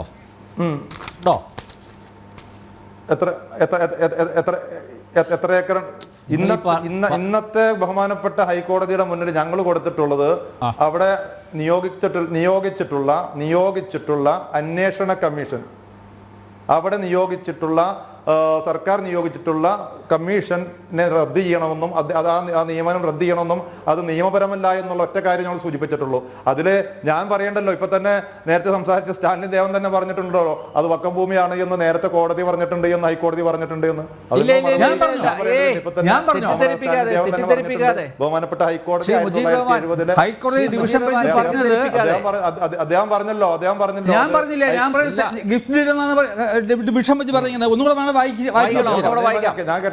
ഞാൻ കേട്ടതാണ്. അയ്യോ അങ്ങനെ കേൾക്കണ അല്ല, ഒന്നുകൂടെ വേണമെങ്കിൽ അത് ട്രാൻസ്ലേറ്റ് ചെയ്ത് തരാം. സൂചിപ്പിച്ചത് ഹൈക്കോടതിയുടെ ആ ഒരു ഞാൻ കേട്ടതാണ്. ഞാൻ കേട്ടതിന്റെ കുഴപ്പമായിരിക്കും, ഇല്ല, അദ്ദേഹം പറഞ്ഞത് പറവൂർ സബ് കോർട്ടോ അല്ലെങ്കിൽ ഹൈക്കോടതി ഡിവിഷൻ ബെഞ്ചോ ഇത് വഖഫ് ഭൂമിയാണെന്ന് പരാമർശിച്ചിട്ടില്ല എന്നാണ്. തെറ്റിദ്ധരിപ്പിക്കാതെ ഒരു സെക്കൻഡ്, നമ്മളെ സംബന്ധിച്ചിടത്തോളം ഇന്നത്തെ ബഹുമാനപ്പെട്ട, ഞാൻ തെറ്റിദ്ധരിപ്പിക്കാനൊന്നുമില്ലേ, നിലവിലെ ബഹുമാനപ്പെട്ട ഹൈക്കോടതിയുടെ ഭാഗത്ത് നിന്ന് ഇന്നുണ്ടായിട്ടുള്ള വിധിയും ബഹുമാനപ്പെട്ട ഹൈക്കോടതിയുടെ മുന്നിൽ വച്ചിട്ടുള്ള ഹർജിയും ഇന്നത്തെ ചാനൽ ചർച്ചയുടെ ഹെഡിങ്ങും ഇന്നത്തെ ഈ പറയപ്പെടുന്ന വഖഫ് ഭൂമി 404 ഏക്കർ വഖഫ് ഭൂമിയുമായി ബന്ധപ്പെട്ട് സർക്കാർ നിയോഗിച്ച അന്വേഷണ കമ്മീഷനുമായി ബന്ധപ്പെട്ടുള്ള കാര്യം അത് മാത്രമേ ഞങ്ങൾ പറഞ്ഞിട്ടുള്ളൂ. അതുമായി ബന്ധപ്പെട്ടുകൊണ്ടുള്ള വിധിയെ കോടതിയിൽ നിന്നുണ്ടായിട്ടുള്ളൂ. അത് മാത്രമേ ഞങ്ങൾ ചർച്ച ചെയ്യുന്നുള്ളൂ. ബാക്കി കാര്യങ്ങളൊക്കെ നമ്മൾ ഒരുപാട് ചർച്ച ചെയ്യപ്പെട്ടിട്ടുള്ളതാണ്. 1967 പ്ലെയിൻ അമെൻഡ് ചെയ്തിരുന്നു. പറവൂർ സബ് കോടതിയുടെ മുമ്പിൽ പ്ലെയിൻ അമെൻഡ് ചെയ്ത് റിഡ്യൂസ് ചെയ്തു. അല്ല, ഇവിടെ 404-ന്റെയും 607-ന്റെയും കഥയൊന്നും ഞങ്ങൾ പറഞ്ഞിട്ടില്ല. ഇവിടെ നിങ്ങൾ പറഞ്ഞായിരുന്നു കോടതി എങ്ങനെ പറഞ്ഞു എന്ന് പറഞ്ഞു. നിങ്ങൾ പറഞ്ഞു 404 കാര്യം നിങ്ങൾ പറഞ്ഞു. നിങ്ങൾക്ക് ഹിസ്റ്ററി അറിയത്തില്ല. താങ്കളാണ് പറഞ്ഞത്, ഞാൻ പറഞ്ഞിട്ടില്ല. അല്ല, നിങ്ങളുടെ കണക്ക് പ്രകാരം എത്ര ഏക്കർ ഉണ്ട് അവിടെ? നമ്മളെ സംബന്ധിച്ചിടത്തോളം കോടതി വളരെ കൃത്യമായ രീതിയിൽ ഇതുമായി ബന്ധപ്പെട്ട് എന്താ കൃത്യമായിട്ട് പറഞ്ഞ കോടതി എത്ര ഏക്കർ ഉണ്ടെന്ന് പറഞ്ഞു? എന്റെ കമന്റ് അല്ലല്ലോ, നിലവിലുള്ള അവസ്ഥയിലെ രേഖകളുടെ അടിസ്ഥാനത്തിൽ 404. അല്ല, താങ്കൾ പറ എത്ര ഏക്കർ ഉണ്ട്? എനിക്ക് സംരക്ഷിക്കേണ്ട യാതൊരു ആവശ്യമില്ല. ഞാൻ പറയുന്നില്ല, താങ്കൾ പറ എത്ര ഏക്കർ ഉണ്ട് എവിടെ? അതിന് നിങ്ങൾ ആദ്യം പോയിട്ട് പറവൂർ സബ് കോടതിയുടെ വിധി വായിക്കണം. ആദ്യമായിട്ട് അതിനെ മനസ്സിരുത്തി വായിക്കുക. അതിന് പ്ലെയിൻ്റെ അമെൻഡ് ആദ്യം 404.76 ആയിരുന്നു. അതിനെ പ്ലെയിൻ്റെ അമെൻഡ് ചെയ്ത് റെഡ്യൂസ് ചെയ്തിട്ടുണ്ട്. എത്രയാണെന്ന് നിങ്ങൾ കണ്ടുപിടിക്കണം. അതെ, എന്നിട്ട് നിങ്ങൾ ക്ലെയിം ചെയ്യാവൂ. ഞാൻ ഒന്നും ക്ലെയിം ചെയ്യുന്നില്ലല്ലോ അതിൻ്റെ ആണെന്ന്. കിട്ടുന്നതെല്ലാം പോരട്ടെ എന്നുള്ള ചിന്ത വേണ്ട. കിട്ടുന്നതെല്ലാം പോരട്ടെ എന്നുള്ള ചിന്ത വേണ്ട. ശ്രീ മുജീബ് റഹ്മാൻ. യെസ്, ഞാൻ വരാം. സംബന്ധിച്ചിടത്തോളം യെസ്, കെവിൻ പീറ്റർ, താങ്കളുടെ അഭിപ്രായം കൂടി പെട്ടെന്ന്. അല്ല, മൂന്ന് പേരുടെ അഭിപ്രായം കഴിഞ്ഞ് എനിക്കും സമയം തരണം. അപ്പം നമ്മുടെ മുജീബ് റഹ്മാൻ കോടതിയെ ബഹുമാനിക്കുകയും അംഗീകരിക്കുകയും വിധിയൊക്കെ അംഗീകരിക്കുകയും ചെയ്യുന്ന ആളാണെന്ന് പറഞ്ഞതിൽ ഒത്തിരി സന്തോഷം. ശരിക്കും ഇവിടെ ഇപ്പോൾ സംഭവിച്ചിരിക്കുന്നതെന്ന് പറഞ്ഞത് പറയുകയാണെങ്കിൽ മുനമ്പത്തെ ജനങ്ങളെയും കേരള പൊതുസമൂഹത്തെയും വിഡ്ഢികളാക്കാനുള്ള കേരള ഗവൺമെന്റിന്റെയും അതിന് അനുവദിച്ചു കൊടുത്ത പ്രതിപക്ഷത്തിന്റെയും തട്ടിപ്പ് പൊളിഞ്ഞു എന്നുള്ളതാണ് ഇന്നത്തെ കോടതി വിധിയിലൂടെ സംഭവിച്ചിരിക്കുന്നത്. കാരണം ഇവിടെ ഇത്തരത്തിലൊരു ജുഡീഷ്യൽ കമ്മീഷനെ വെച്ചാൽ അതുകൊണ്ട് കാര്യമില്ലെന്നും നിലവിലെ കോൺഗ്രസ് ഗവൺമെന്റുകൾ ഉണ്ടാക്കി വെള്ളിത്താലത്തിൽ വെച്ചുകൊടുത്ത വഖഫ് നിയമത്തെ മറികടന്ന് ഒരു കമ്മീഷനും ഒന്നും ചെയ്യാൻ സാധിക്കില്ലെന്നും കോടതിക്കും സംസ്ഥാന ഭരണകൂടത്തിനും പരിമിതികളുണ്ടെന്നും ഏത് കോടതിക്കായാലും ആ നിയമത്തിന്റെ ഉള്ളിൽ നിന്നുകൊണ്ട് മാത്രമേ നിലപാടെടുക്കാൻ സാധിക്കുകയുള്ളൂ എന്നും അറിഞ്ഞുകൊണ്ട് തന്നെയാണ് ഇത്തരത്തിലൊരു കമ്മീഷനെ ഇവർ നിയമിച്ചത്. അതിൽ രണ്ട് കാരണങ്ങളാണ് ഉണ്ടായിരുന്നത്. അതിൽ ആദ്യത്തെ ഒരു കാരണം എന്ന് പറയുന്നത് ഏകകണ്ഠേന ഇവിടുത്തെ ഭരണപക്ഷവും പ്രതിപക്ഷവും ഏകകണ്ഠേന വഖഫ് നിയമ ഭേദഗതി എതിർത്തുകൊണ്ട് പ്രമേയം പാസാക്കിയുണ്ടായി. ആ പ്രമേയം പാസാക്കിയതിൽ ഉണ്ടായ ജനരോഷത്തെ തടയാൻ വേണ്ടിയിട്ടാണ്, ഒപ്പം തന്നെ മുനമ്പം ജനതയുടെ സമരം അവസാനിപ്പിക്കാൻ വേണ്ടിയുള്ള ഒരു കുറുക്കുവഴിയായിരുന്നു ഈ കമ്മീഷനെ നിയമിച്ചത്. കാരണം അതിനു വേണ്ടിയിട്ടുള്ള എല്ലാവിധ ചരടുവലികളും രാഷ്ട്രീയക്കാരുടെ ഭാഗത്തുനിന്നും ആത്മീയ നേതൃത്വത്തിലെ ചിലരുടെ ഭാഗത്തുനിന്നും ഒക്കെ അവിടെ ഉണ്ടായി. കമ്മീഷനെ നിയമിച്ചിരിക്കുന്നു. സാധാരണ കമ്മീഷൻ പോലെയല്ല, 3 മാസ കാലയളവിനുള്ളിൽ ഇത് പഠിച്ച് റിപ്പോർട്ട് സമർപ്പിച്ച് നിങ്ങളുടെ എല്ലാ പ്രശ്നവും പരിഹരിക്കും. പിന്നെ നിങ്ങൾ എന്തിനാണ് ഈ സമരം തുടരുന്നത്? അതുകൊണ്ട് നിങ്ങൾ ഈ സമരം അവസാനിപ്പിക്കണം. കമ്മീഷന്റെ കണ്ടെത്തലുകൾ വന്ന് സർക്കാരിന്റെ നടപടി വരുന്നവരെ വെയിറ്റ് ചെയ്യണം. അങ്ങനെ എങ്ങനെയെങ്കിലും ആ മുനമ്പത്തെ ആ പാവങ്ങളുടെ ആ സത്യാഗ്രഹ സമരത്തെ നിർത്തലാക്കണം, അതിനെ പൊളിക്കണം എന്നുള്ള ഒരൊറ്റ ലക്ഷ്യം മാത്രമാണ് പ്രധാനമായും ഇതിന്റെ പിന്നിലുള്ളത്. കാരണം ഇവർ വിചാരിച്ച സ്ഥലത്ത് നിന്നില്ല. ആ സമരം ആ വേളാങ്കണ്ണി പള്ളിയുടെ കോമ്പൗണ്ടിന് അകത്തായിരുന്നത് കൊണ്ടും അവിടുത്തെ വികാരിയച്ഛനെ ഉൾപ്പെടെയുള്ള ആളുകൾ വളരെ സ്ട്രോങ് ആയി നിന്നതുകൊണ്ടും മാത്രമാണ് ഇപ്പോൾ 155 ദിവസത്തേക്ക് നിൽക്കുന്നത്. അതേസമയം അവിടുത്തെ ആ തീരദേശ റോഡിന്റെ ഏതെങ്കിലും ഒരു ഭാഗത്തായിരുന്നു ആ സമരമെങ്കിൽ പണ്ടേക്ക് ഇപ്പം ആശാ വർക്കറുടെ സമരത്തെ പൊളിക്കാൻ എന്തൊക്കെ ചെയ്യുന്നത് നമ്മൾ കാണുന്നു. അതുപോലെ തന്നെ ആ സമരത്തെ അവർ ഇല്ലാതാക്കുമായിരുന്നു. ആ പള്ളിയുടെ കോമ്പൗണ്ടിൽ ആയിരുന്നത് കൊണ്ട് മാത്രമാണ് ആ സമരം. അപ്പൊ ആ സമരം ഇവർ പ്രതീക്ഷിച്ചതിലും വലിയ ജനപിന്തുണ നേരിടുകയും വഖഫ് നിയമ ഭേദഗതിയുടെ ആവശ്യകതയിലേക്ക് വിരൽ ചൂണ്ടുന്ന ഒരു സമരമായി മുനമ്പത്തെ ആ മത്സ്യത്തൊഴിലാളികളുടെ സമരം മാറുകയും ജനങ്ങളുടെയും രാജ്യത്തിന്റെയും ശ്രദ്ധയെല്ലാം ആ സമരത്തിലേക്ക് വരികയും മറ്റു ആളുകളും പല നാനാതുറകളിൽപ്പെട്ട ആളുകൾ സപ്പോർട്ടുമായി വരികയും ചെയ്തതോടുകൂടി ഇവർ വിചാരിച്ചെടുത്ത് ആ സമരം നിൽക്കാതെ വന്നു. അപ്പൊ ആ സമരത്തെ എങ്ങനെയെങ്കിലും നിർത്തണം, അതിനു വേണ്ടിയിട്ട് കാണിച്ച ഒരു കുറുക്കുവഴിയാണ് ഈ കമ്മീഷനെ നിയമിച്ചത്. അല്ലാതെ കമ്മീഷൻ കൊണ്ട് ഒന്നും സംഭവിക്കാൻ പോകുന്നില്ല എന്നറിയാമായിരുന്നു. പിന്നെ അടുത്ത രണ്ടാമത്തെ ഒരു കാര്യം, ഈ കമ്മീഷൻ നിയമിച്ചതിലൂടെ സംസ്ഥാന സർക്കാർ എടുത്ത ഒരു പരിപാടി എന്ന് പറഞ്ഞത് അവർക്കറിയാം ഇവിടെ വഖഫ് നിയമ ഭേദഗതി പാസ്സാവുമെന്ന് ഉറപ്പായിരുന്നു. പക്ഷെ സംസ്ഥാന സർക്കാർ ഒരിക്കലും കരുതിയില്ല ഇതിനെ JPCക്ക് വിടുകയും അവരുടെ നിർദ്ദേശങ്ങൾ വരുന്നത് വരെ വെയിറ്റ് ചെയ്യുകയും ഇത് ഇത്രയും ദിവസം നീണ്ടുപോവുകയും ചെയ്യില്ല എന്നുള്ള ഒരു വിശ്വാസത്തിന്മേലാണ് ഈ കമ്മീഷൻ നിയമിച്ചത്. അപ്പൊ ഈ കമ്മീഷന്റെ പഠനം നടന്നുകൊണ്ടിരിക്കുക, അല്ലെങ്കിൽ റിപ്പോർട്ട് കിട്ടുന്നതിന് മുമ്പ് വഖഫ് നിയമ ഭേദഗതി പാസ്സായാൽ പിന്നെ സംസ്ഥാന സർക്കാരിന് മതമൗലികവാദികളുടെ മുന്നിൽ മുട്ടിലിഴയാതെ അല്പം കുനിഞ്ഞു നിന്നുകൊണ്ട് പറയാം, ഞങ്ങൾ നിസ്സഹായരാണ്, ഞങ്ങൾ നിങ്ങൾക്ക് വേണ്ടി നിലകൊണ്ടതാണ്, പക്ഷെ നിസ്സഹായരാണ്, പുതിയ നിയമം വന്നു കഴിഞ്ഞു. അപ്പൊ ആ രീതിയിൽ അവരുടെ മുന്നിൽ ഇവർക്ക് തടിയൂരാം. അതോടൊപ്പം തന്നെ ഞങ്ങൾ നിങ്ങൾക്ക് വേണ്ടി എല്ലാം ചെയ്തുകൊണ്ടിരിക്കുകയായിരുന്നു, നിയമം ഭേദഗതി വന്നില്ലെങ്കിലും ഞങ്ങൾ ഇതിനെ പരിഹരിക്കുമായിരുന്നു, ഞങ്ങൾ അതിനുവേണ്ടിയാണ് കമ്മീഷൻ നിയമിച്ചതെന്ന് മുനമ്പത്തെ ജനങ്ങളെ പൊട്ടന്മാരാക്കാം. ഈ രണ്ട് കാര്യങ്ങൾ ഉദ്ദേശിച്ചാണ് ഇവർ പ്രധാനമായിട്ടും ഇത് കൊണ്ടുവന്നത്. പിന്നെ ഇവിടുന്ന് നീതിയെ കുറിച്ചൊക്കെ പറയുന്ന ഈ മുജീബ് റഹ്മാൻ, നിങ്ങളുടെ ഉദ്ദേശം സംശുദ്ധമായിരുന്നുവെങ്കിൽ, സത്യം തെളിയണമെന്നാണ് നിങ്ങളുടെ ആഗ്രഹം ഉണ്ടായിരുന്നെങ്കിൽ, ഈ മുനമ്പത്തെ കമ്മീഷൻ നിയമിച്ചത് വരാപ്പുഴ രൂപതയൊന്നും അല്ലല്ലോ, സംസ്ഥാന സർക്കാരല്ലേ, അല്ലെ? സംസ്ഥാന ഭരണകൂടമാണ്, നിങ്ങളുടെ കൂടെ പിന്തുണയുള്ള സംസ്ഥാന ഭരണകൂടമാണ് ഒരു റിട്ടയർഡ് ജഡ്ജിയെ കൊണ്ട് കമ്മീഷനായിട്ട് നിയമിച്ചത്. ആ കമ്മീഷന്റെ കണ്ടെത്തലുകൾ വരുന്നവരെ വെയിറ്റ് ചെയ്യാതെ ആ കമ്മീഷന്റെ കണ്ടെത്തലുകൾ അത് വഖഫ് ഭൂമി അല്ല, അവർക്ക് അർഹതപ്പെട്ടതാണ് ആ ഭൂമി എന്ന കണ്ടെത്തലുകളിലേക്ക് എത്തുമെന്ന് കണ്ടെത്തുടനെ നിങ്ങൾ അതിന് കുത്തിത്തിരിപ്പുമായിട്ട് നിങ്ങൾ അതിന് അർജിയുമായിട്ട് ഹൈക്കോടതിയിൽ പോയി. അല്ല, നിങ്ങൾക്ക് എവിടുത്തെ നീതിയാണ് നിങ്ങൾക്കുള്ളത്? നിങ്ങൾക്ക് അല്പമെങ്കിലും മാന്യത ഉണ്ടായിരുന്നെങ്കിൽ, നിങ്ങൾ പലരും വന്ന് പറഞ്ഞല്ലോ ഞങ്ങൾ കുടിയിറക്കില്ല, ഞങ്ങൾ മുനമ്പൻ ജനതയ്ക്ക് ഒപ്പമാണ്, കേക്കൊക്കെ അണ്ണാക്കിലേക്ക് തള്ളിക്കൊടുത്ത് കിറിയും തുടച്ചു കൊടുത്ത് ചില ആൾക്കാരൊക്കെ പോയപ്പോഴൊക്കെ പറഞ്ഞു, നോക്കൂ മുസ്ലിം സമുദായത്തിന്റെ ഇതൊക്കെ നോക്കൂ എന്നൊക്കെ പറയുകയുണ്ടായി, ഇല്ലേ? നിങ്ങൾക്ക് അല്പമെങ്കിലും ഇതുണ്ടായിരുന്നെങ്കിൽ കമ്മീഷന്റെ കണ്ടെത്തലുകൾ വരുന്നതിനെ നിങ്ങൾ എന്താണ് തടസ്സപ്പെടുത്തിയത്? അപ്പൊ നിങ്ങൾക്കറിയാം സത്യം പുറത്തു വരുമെന്ന്. അപ്പൊ അതിനെ ഇല്ലാതാക്കാനാണ് നിങ്ങൾ ശ്രമിച്ചത്. അപ്പോൾ ഇതാണ് ഇതിന്റെ പിന്നിലുള്ള കാരണം. ഇത് രണ്ടും പൊളിയാനുണ്ടായത്. ഇനി ശരിക്കും പറഞ്ഞാൽ യഥാർത്ഥ ഇതിന്റെ പരിഹാരം എന്ന് പറയുന്നത് ഇനി ഒരു കമ്മീഷന്റെ ഡിവിഷൻ ബെഞ്ചിനെ സമീപിക്കുക, ഇപ്പൊ സിംഗിൾ ബെഞ്ചിന്റെ വിധിയെ ചോദ്യം ചെയ്തുകൊണ്ട് ഡിവിഷൻ ബെഞ്ചിനെ സമീപിക്കുകയല്ല വേണ്ടത്. നിങ്ങൾ വഖഫ് നിയമ ഭേദഗതിയെ പിന്തുണയ്ക്കുന്നുണ്ടോ ഇല്ലയോ എന്ന് മുനമ്പത്തെ ജനങ്ങളോടും കേരള പൊതുസമൂഹത്തിനോടും പറയാൻ തയ്യാറാവണം. പിന്നെ ഇതിനകത്തെ മറ്റു കാര്യങ്ങളൊക്കെ കോടതിക്ക് തെറ്റുപറ്റാം. ഇപ്പം ചാൾസ് ദേവൻ സാറ് പറഞ്ഞത് കൃത്യമായ കാര്യമാണ്. മുൻപ് ഉണ്ടായിരുന്ന വിധി അങ്ങനെ അല്ലായിരുന്നു, അത് മറ്റൊരു കേസായിരുന്നു.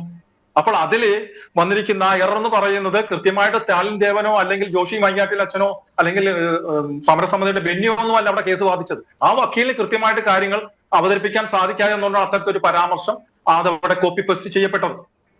അപ്പോൾ അതിന്റെ അർത്ഥം പറഞ്ഞതെല്ലാം ശരിയാണെന്നുള്ളതല്ലേ. ഏറ്റവും അവസാനം വന്ന വിധി മാത്രമേ പറയാവുള്ളൂ. ഹൈക്കോടതി വിധി അംഗീകരിക്കണം. ഞങ്ങളൊക്കെ കണ്ടതാണ് ഇവിടെ പോലീസ് വാഹനത്തിന്റെ മുകളിൽ കയറിയുന്നുണ്ട് ജഡ്ജിയുടെ തന്തയ്ക്ക് വിളിച്ചത്. അതിനകത്ത് നിങ്ങളുടെ പാർട്ടിയും അംഗമായിരുന്നു. അപ്പൊ അതിനെക്കുറിച്ചൊന്നും പറയണ്ട. പിന്നെ അവതാരകനോട് ചോദിക്കുന്നത് കേട്ടു, നിങ്ങൾ പോയി അളന്നാൽ നിങ്ങൾ അളന്നു, നിങ്ങൾ എവിടെയാണ് സർവേ നടത്തിയിരിക്കുന്നത്? അവസാനമായിട്ട് ആ ഭൂമിയുടെ സർവേ നടത്തിയത് എപ്പോഴാണ്?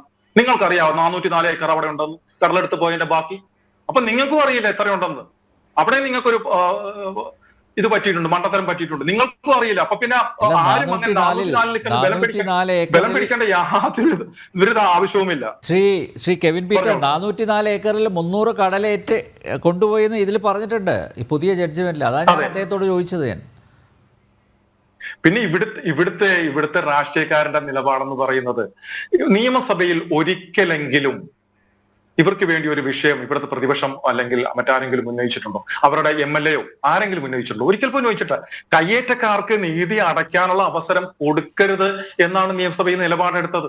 ഈ ഭരിക്കുന്ന പാർട്ടിയുടെ വഖഫിന്റെ ചുമതലയുള്ള അബ്ദുറഹ്മാനും നിലപാട് അത് തന്നെയായിരുന്നു, UDFന്റെയും നിലപാട് അത് തന്നെയായിരുന്നു. അതിനെയൊന്നും ആരും ഇതുവരെ മാറ്റം വരുത്തിയിട്ടില്ല. ഇപ്പം ഇതിനെ പിന്തുണച്ചതിനെ വീണ്ടും പിൻവലിക്കാൻ നിങ്ങൾ തയ്യാറായിട്ടുണ്ടോ? ഒന്നുമില്ല. ശരിക്കും ഇവിടുത്തെ ഭരണ പ്രതിപക്ഷങ്ങൾ ഇപ്പോഴും മുനമ്പത്തെ ജനങ്ങളെ പൊട്ടന്മാരാക്കുകയും ഒപ്പം വഖഫ് എന്ന് പറയുന്ന ആ കൊള്ള സംഘത്തെ പിന്തുണയ്ക്കുകയുമാണ് ചെയ്യുന്നത്. അപ്പോൾ ഈ മുജീർ റഹ്മാനെ പോലെയുള്ളവർക്ക് ആത്മാർത്ഥത ഉണ്ടായിരുന്നെങ്കിൽ ഈ കമ്മീഷന്റെ കണ്ടെത്തലുകൾ പുറത്തു വരുന്നവരെ വെയിറ്റ് ചെയ്യാൻ വേണ്ടിയിരുന്നത്. അതുകൊണ്ട് തന്നെ നിങ്ങൾക്ക് ഇതിൽ എന്താണ് താല്പര്യം എന്നുള്ളത് അറിയണം. നിങ്ങളൊരു മൂവർ സംഘം, ഇതിൽ നിങ്ങൾ 3 പേരടങ്ങുന്ന ഈ വഖഫ് സംരക്ഷണ വേദിക്കാരുണ്ടല്ലോ, ഇതിൽ 2 പേരെ വഖഫ് ബോർഡ് തന്നെ തള്ളിക്കളഞ്ഞാണ്, അവർക്കെതിരെ നോട്ടീസ് ഇറക്കിയിട്ടുള്ളതാണ്. അപ്പോൾ നിങ്ങൾക്ക് എന്താണ് ഇതിനകത്ത് താല്പര്യം? നിങ്ങൾക്ക് ഇതിൽ ഇൻട്രസ്റ്റ് ഉള്ള മതമൗലികവാദ സംഘടനകളുമായിട്ട് നിങ്ങൾക്ക് ഉള്ള ബന്ധം എന്താണ്? നിങ്ങൾക്ക് എവിടുന്നാണ് ഇത്തരം കേസുകൾക്ക് ഫണ്ട് കിട്ടുന്നത്? ഇതെല്ലാം അന്വേഷിച്ചേ പറ്റൂ. ഇപ്പൊ മുനമ്പൻ ജനതയും നിങ്ങൾക്കെതിരെ പരാതി കൊടുക്കാൻ തയ്യാറായിട്ടുണ്ട്. അബ്ദുൾ റഹ്മാൻ ഉൾപ്പെടെ പരാതി കൊടുക്കാൻ തയ്യാറായിട്ടുണ്ട്. നിങ്ങൾ 3 പേർക്കെതിരെ. നിങ്ങൾ 3 പേരാണല്ലോ ഈ പ്രശ്നങ്ങൾ ഉണ്ടാക്കുന്നത്. നിങ്ങൾക്ക് എന്താണ് ഇതിനുള്ള താല്പര്യം? ഈ വസ്തുവിൽ ബോർഡിലില്ലാത്ത താല്പര്യങ്ങളാണ് നിങ്ങൾക്ക്. അപ്പൊ നിങ്ങൾ ആരാണ് നയിക്കുന്നത്? നിങ്ങൾക്ക് എവിടുന്നാണ് ഇതിന്റെ ഫണ്ട് കിട്ടുന്നത്? അവർ പരാതി കൊടുക്കാൻ പോകുന്നുണ്ട്. അതിനോടൊപ്പം തന്നെ മറ്റു സംഘടനകൾ, ഞങ്ങൾ ഉൾപ്പെടുന്ന സംഘടനകളും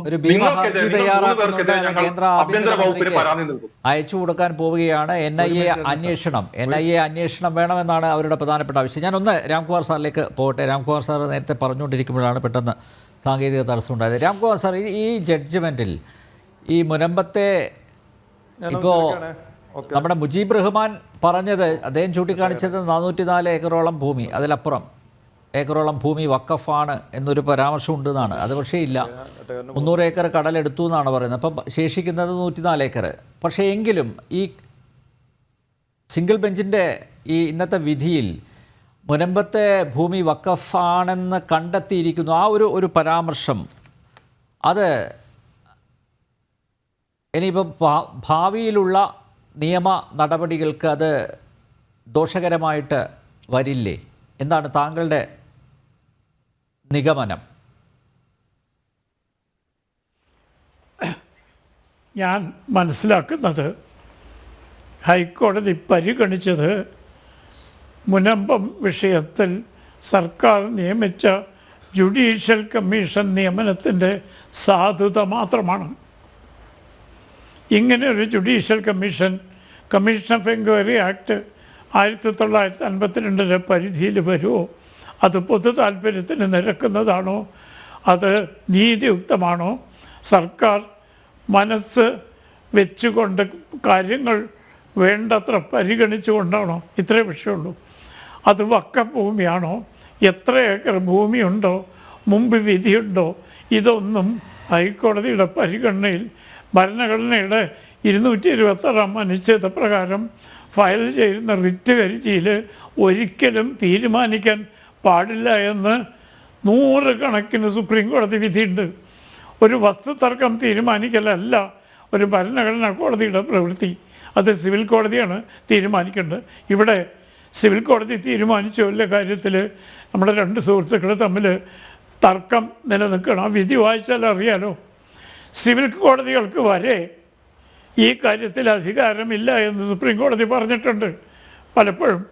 അതുകൊണ്ട് ഇത് വഖഫ് ഭൂമിയാണോ? എത്ര എക്സ്റ്റൻ്റ് ഉണ്ട്? എത്ര ഏക്കർ ഇപ്പം നിലവിലുണ്ട്? ഇതൊന്നും ഇപ്പോൾ ഹൈക്കോടതിയുടെ പരിഗണനയിലുള്ള റിറ്റ് ഹർജിയുടെ പരിധിയിൽ വരുന്ന വിഷയങ്ങളല്ല. അതിനെക്കുറിച്ച് അഥവാ ഹൈക്കോടതി എന്തെങ്കിലും പറഞ്ഞിട്ടുണ്ടെങ്കിൽ അത് അധികാര പരിധിക്ക് പുറത്താണ്.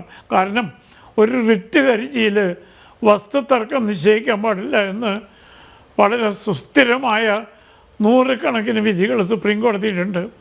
അതല്ല റിറ്റ് കോടതിയുടെ ജോലി. റിറ്റ് കോടതിയുടെ അധികാരമെന്ന് പറഞ്ഞാൽ ഒരു പൗരൻ്റെ അവകാശങ്ങൾ ലംഘിക്കപ്പെട്ടിട്ടുണ്ടോ, അല്ലെങ്കിൽ അധികാര പരിധിയിൽ കഴിഞ്ഞ എന്തെങ്കിലും തീരുമാനം നിർവഹണ വിഭാഗം എടുത്തിട്ടുണ്ടോ, ഭരണഘടനയുടെ അടിസ്ഥാന തത്വങ്ങൾ ലംഘിക്കപ്പെട്ടിട്ടുണ്ടോ, ഭരണഘടനാ ലംഘനമുണ്ടായിട്ടുണ്ടോ, മൗലികാവകാശങ്ങളിൽ, ഇതൊക്കെയാണ് പ്രശ്നം. ഇതൊന്നുമല്ല ഇവിടെ ഉന്നയിച്ച വിഷയം. ഇവിടെ ഉന്നയിച്ച വിഷയം ഇതുപോലൊരു ജുഡീഷ്യൽ കമ്മീഷനെ നിയമിക്കാൻ ആവശ്യമില്ല, സർക്കാർ അധികാര പരിധി വിട്ട് പ്രവർത്തിച്ചിരിക്കുന്നു. അതാണ് ഹൈക്കോടതി പരിഗണിച്ച് ഹൈക്കോടതി ഹർജിക്കാരുടെ വാദം അംഗീകരിച്ചുകൊണ്ട് ഇതിൻ്റെ ആവശ്യമില്ല എന്ന് പറഞ്ഞു. ആ ആവശ്യമില്ല എന്ന് പറയാൻ എന്തിനാണ് കമ്മീഷനെ വെച്ചത്, ആ കമ്മീഷൻ എന്തൊക്കെയാണ് കാണുന്നത് എന്ന് ഹൈക്കോടതി പറയേണ്ട കാര്യമില്ല. കാരണം അത് വഖഫ് ട്രൈബ്യൂണലിൻ്റെയോ വഖഫ് ബോർഡിൻ്റെയോ അതിനെ തുടർന്ന് ഹൈക്കോടതിയിൽ വരുന്ന തർക്കങ്ങളുടെ പരാമർശം ആകേണ്ടതാണ്. അത് മുൻകൂട്ടി തീരുമാനം. ഒന്നാമത്, അവിടെ തർക്കഭൂമി 104 ഏക്കറാണോ 400 ഏക്കറാണെന്നോ ഹൈക്കോടതി സത്യവാങ്മൂലം വഴി എങ്ങനെ തീരുമാനിക്കും? അളക്കണ്ടേ, സർവേ നടത്തണ്ടേ, 4 അതിരുകൾ നിശ്ചയിക്കണ്ടേ, എവിടെയാണ് വസ്തു എന്ന് കാണണ്ടേ? അപ്പോൾ ആ കാര്യത്തിൽ ഒരു അന്തിമമായ തീരുമാനം ഹൈക്കോടതി എടുക്കും എന്ന് ഞാൻ വിശ്വസിക്കുന്നില്ല. ഞാൻ ആ വിധിന്യായം നിർഭാഗ്യവശാൽ എനിക്ക് പരിപൂർണമായും പഠിക്കാനുള്ള സമയം കിട്ടിയില്ല. അഥവാ ഹൈക്കോടതി അങ്ങനെ എന്തെങ്കിലും പരാമർശം നടത്തിയിട്ടുണ്ടെങ്കിൽ അത് ഹൈക്കോടതിയുടെ നിശ്ചിത 226 അനുച്ഛേദത്തിൻ്റെ അതിര് കടന്നിട്ടുള്ള പരാമർശമാണ്. അതത്ര ഗൗരവമായി കണക്കാക്കേണ്ടതില്ല. അത് ആർക്കെങ്കിലും പരാതി ഉണ്ടെങ്കിൽ അത് കറക്റ്റ് ചെയ്ത് കിട്ടാനുള്ള സംവിധാനം നമ്മുടെ ഇതിലുണ്ട്. അതുകൊണ്ട് തൻ്റെ ഹർജിയുടെ പരിധിക്ക് പുറത്ത് ജഡ്ജി എന്തെങ്കിലും പറഞ്ഞിട്ടുണ്ടെങ്കിൽ അത് സാധാരണ രീതിയിൽ ഒരു അന്തിമമായ വിധിയായി കണക്കാൻ പറ്റില്ല. ഇവിടെ വിധിയില്ല. ഞാൻ ആവർത്തിച്ച് പറയണം, പ്രേക്ഷകർക്ക് മുഷിവുണ്ടെങ്കിലും ഞാൻ കാര്യങ്ങൾ വ്യക്തമാക്കാൻ വേണ്ടി പറയണം.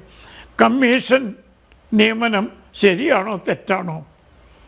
സർക്കാർ ഗഹനമായ പഠനത്തിന് ശേഷമാണോ കമ്മീഷനെ നിയമിച്ചത്? കമ്മീഷൻ നിയമിക്കണമെന്ന കാര്യത്തിൽ സർക്കാരിൻ്റെ തീരുമാനം എല്ലാ വശങ്ങളും പരിശോധിച്ചാണോ? നിയമത്തിൻ്റെ 4 ചുമരിൽ നിന്നുകൊണ്ടാണോ കമ്മീഷനെ നിയമിച്ചത്? മറ്റ് കാര്യങ്ങൾ പരിഗണിക്കപ്പെടുമ്പോൾ ഇതുപോലൊരു കമ്മീഷനെ നിയമിക്കേണ്ട.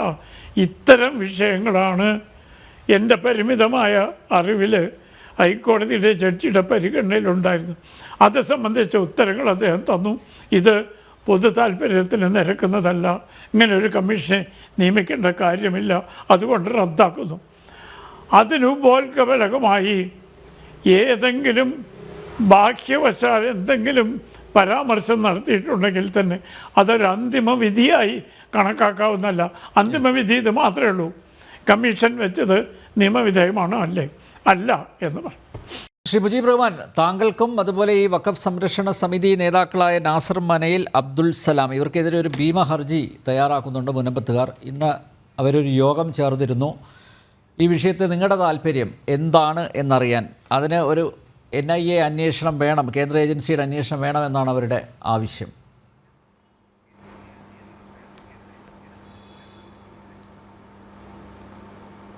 എനിക്ക് ഒരു കാര്യം സൂചിപ്പിക്കാനുള്ളത്, ജനം ചാനലിലേക്ക് എന്നെ ഒരു ചർച്ചയ്ക്ക് വിളിക്കുമ്പോൾ ഞാൻ ആ ചർച്ചയിൽ പങ്കെടുക്കുന്നത് വഖഫ് സംരക്ഷണ സമിതിയുടെ ഒരു ഭാരവാഹി എന്നുള്ള നിലയിലാണ്.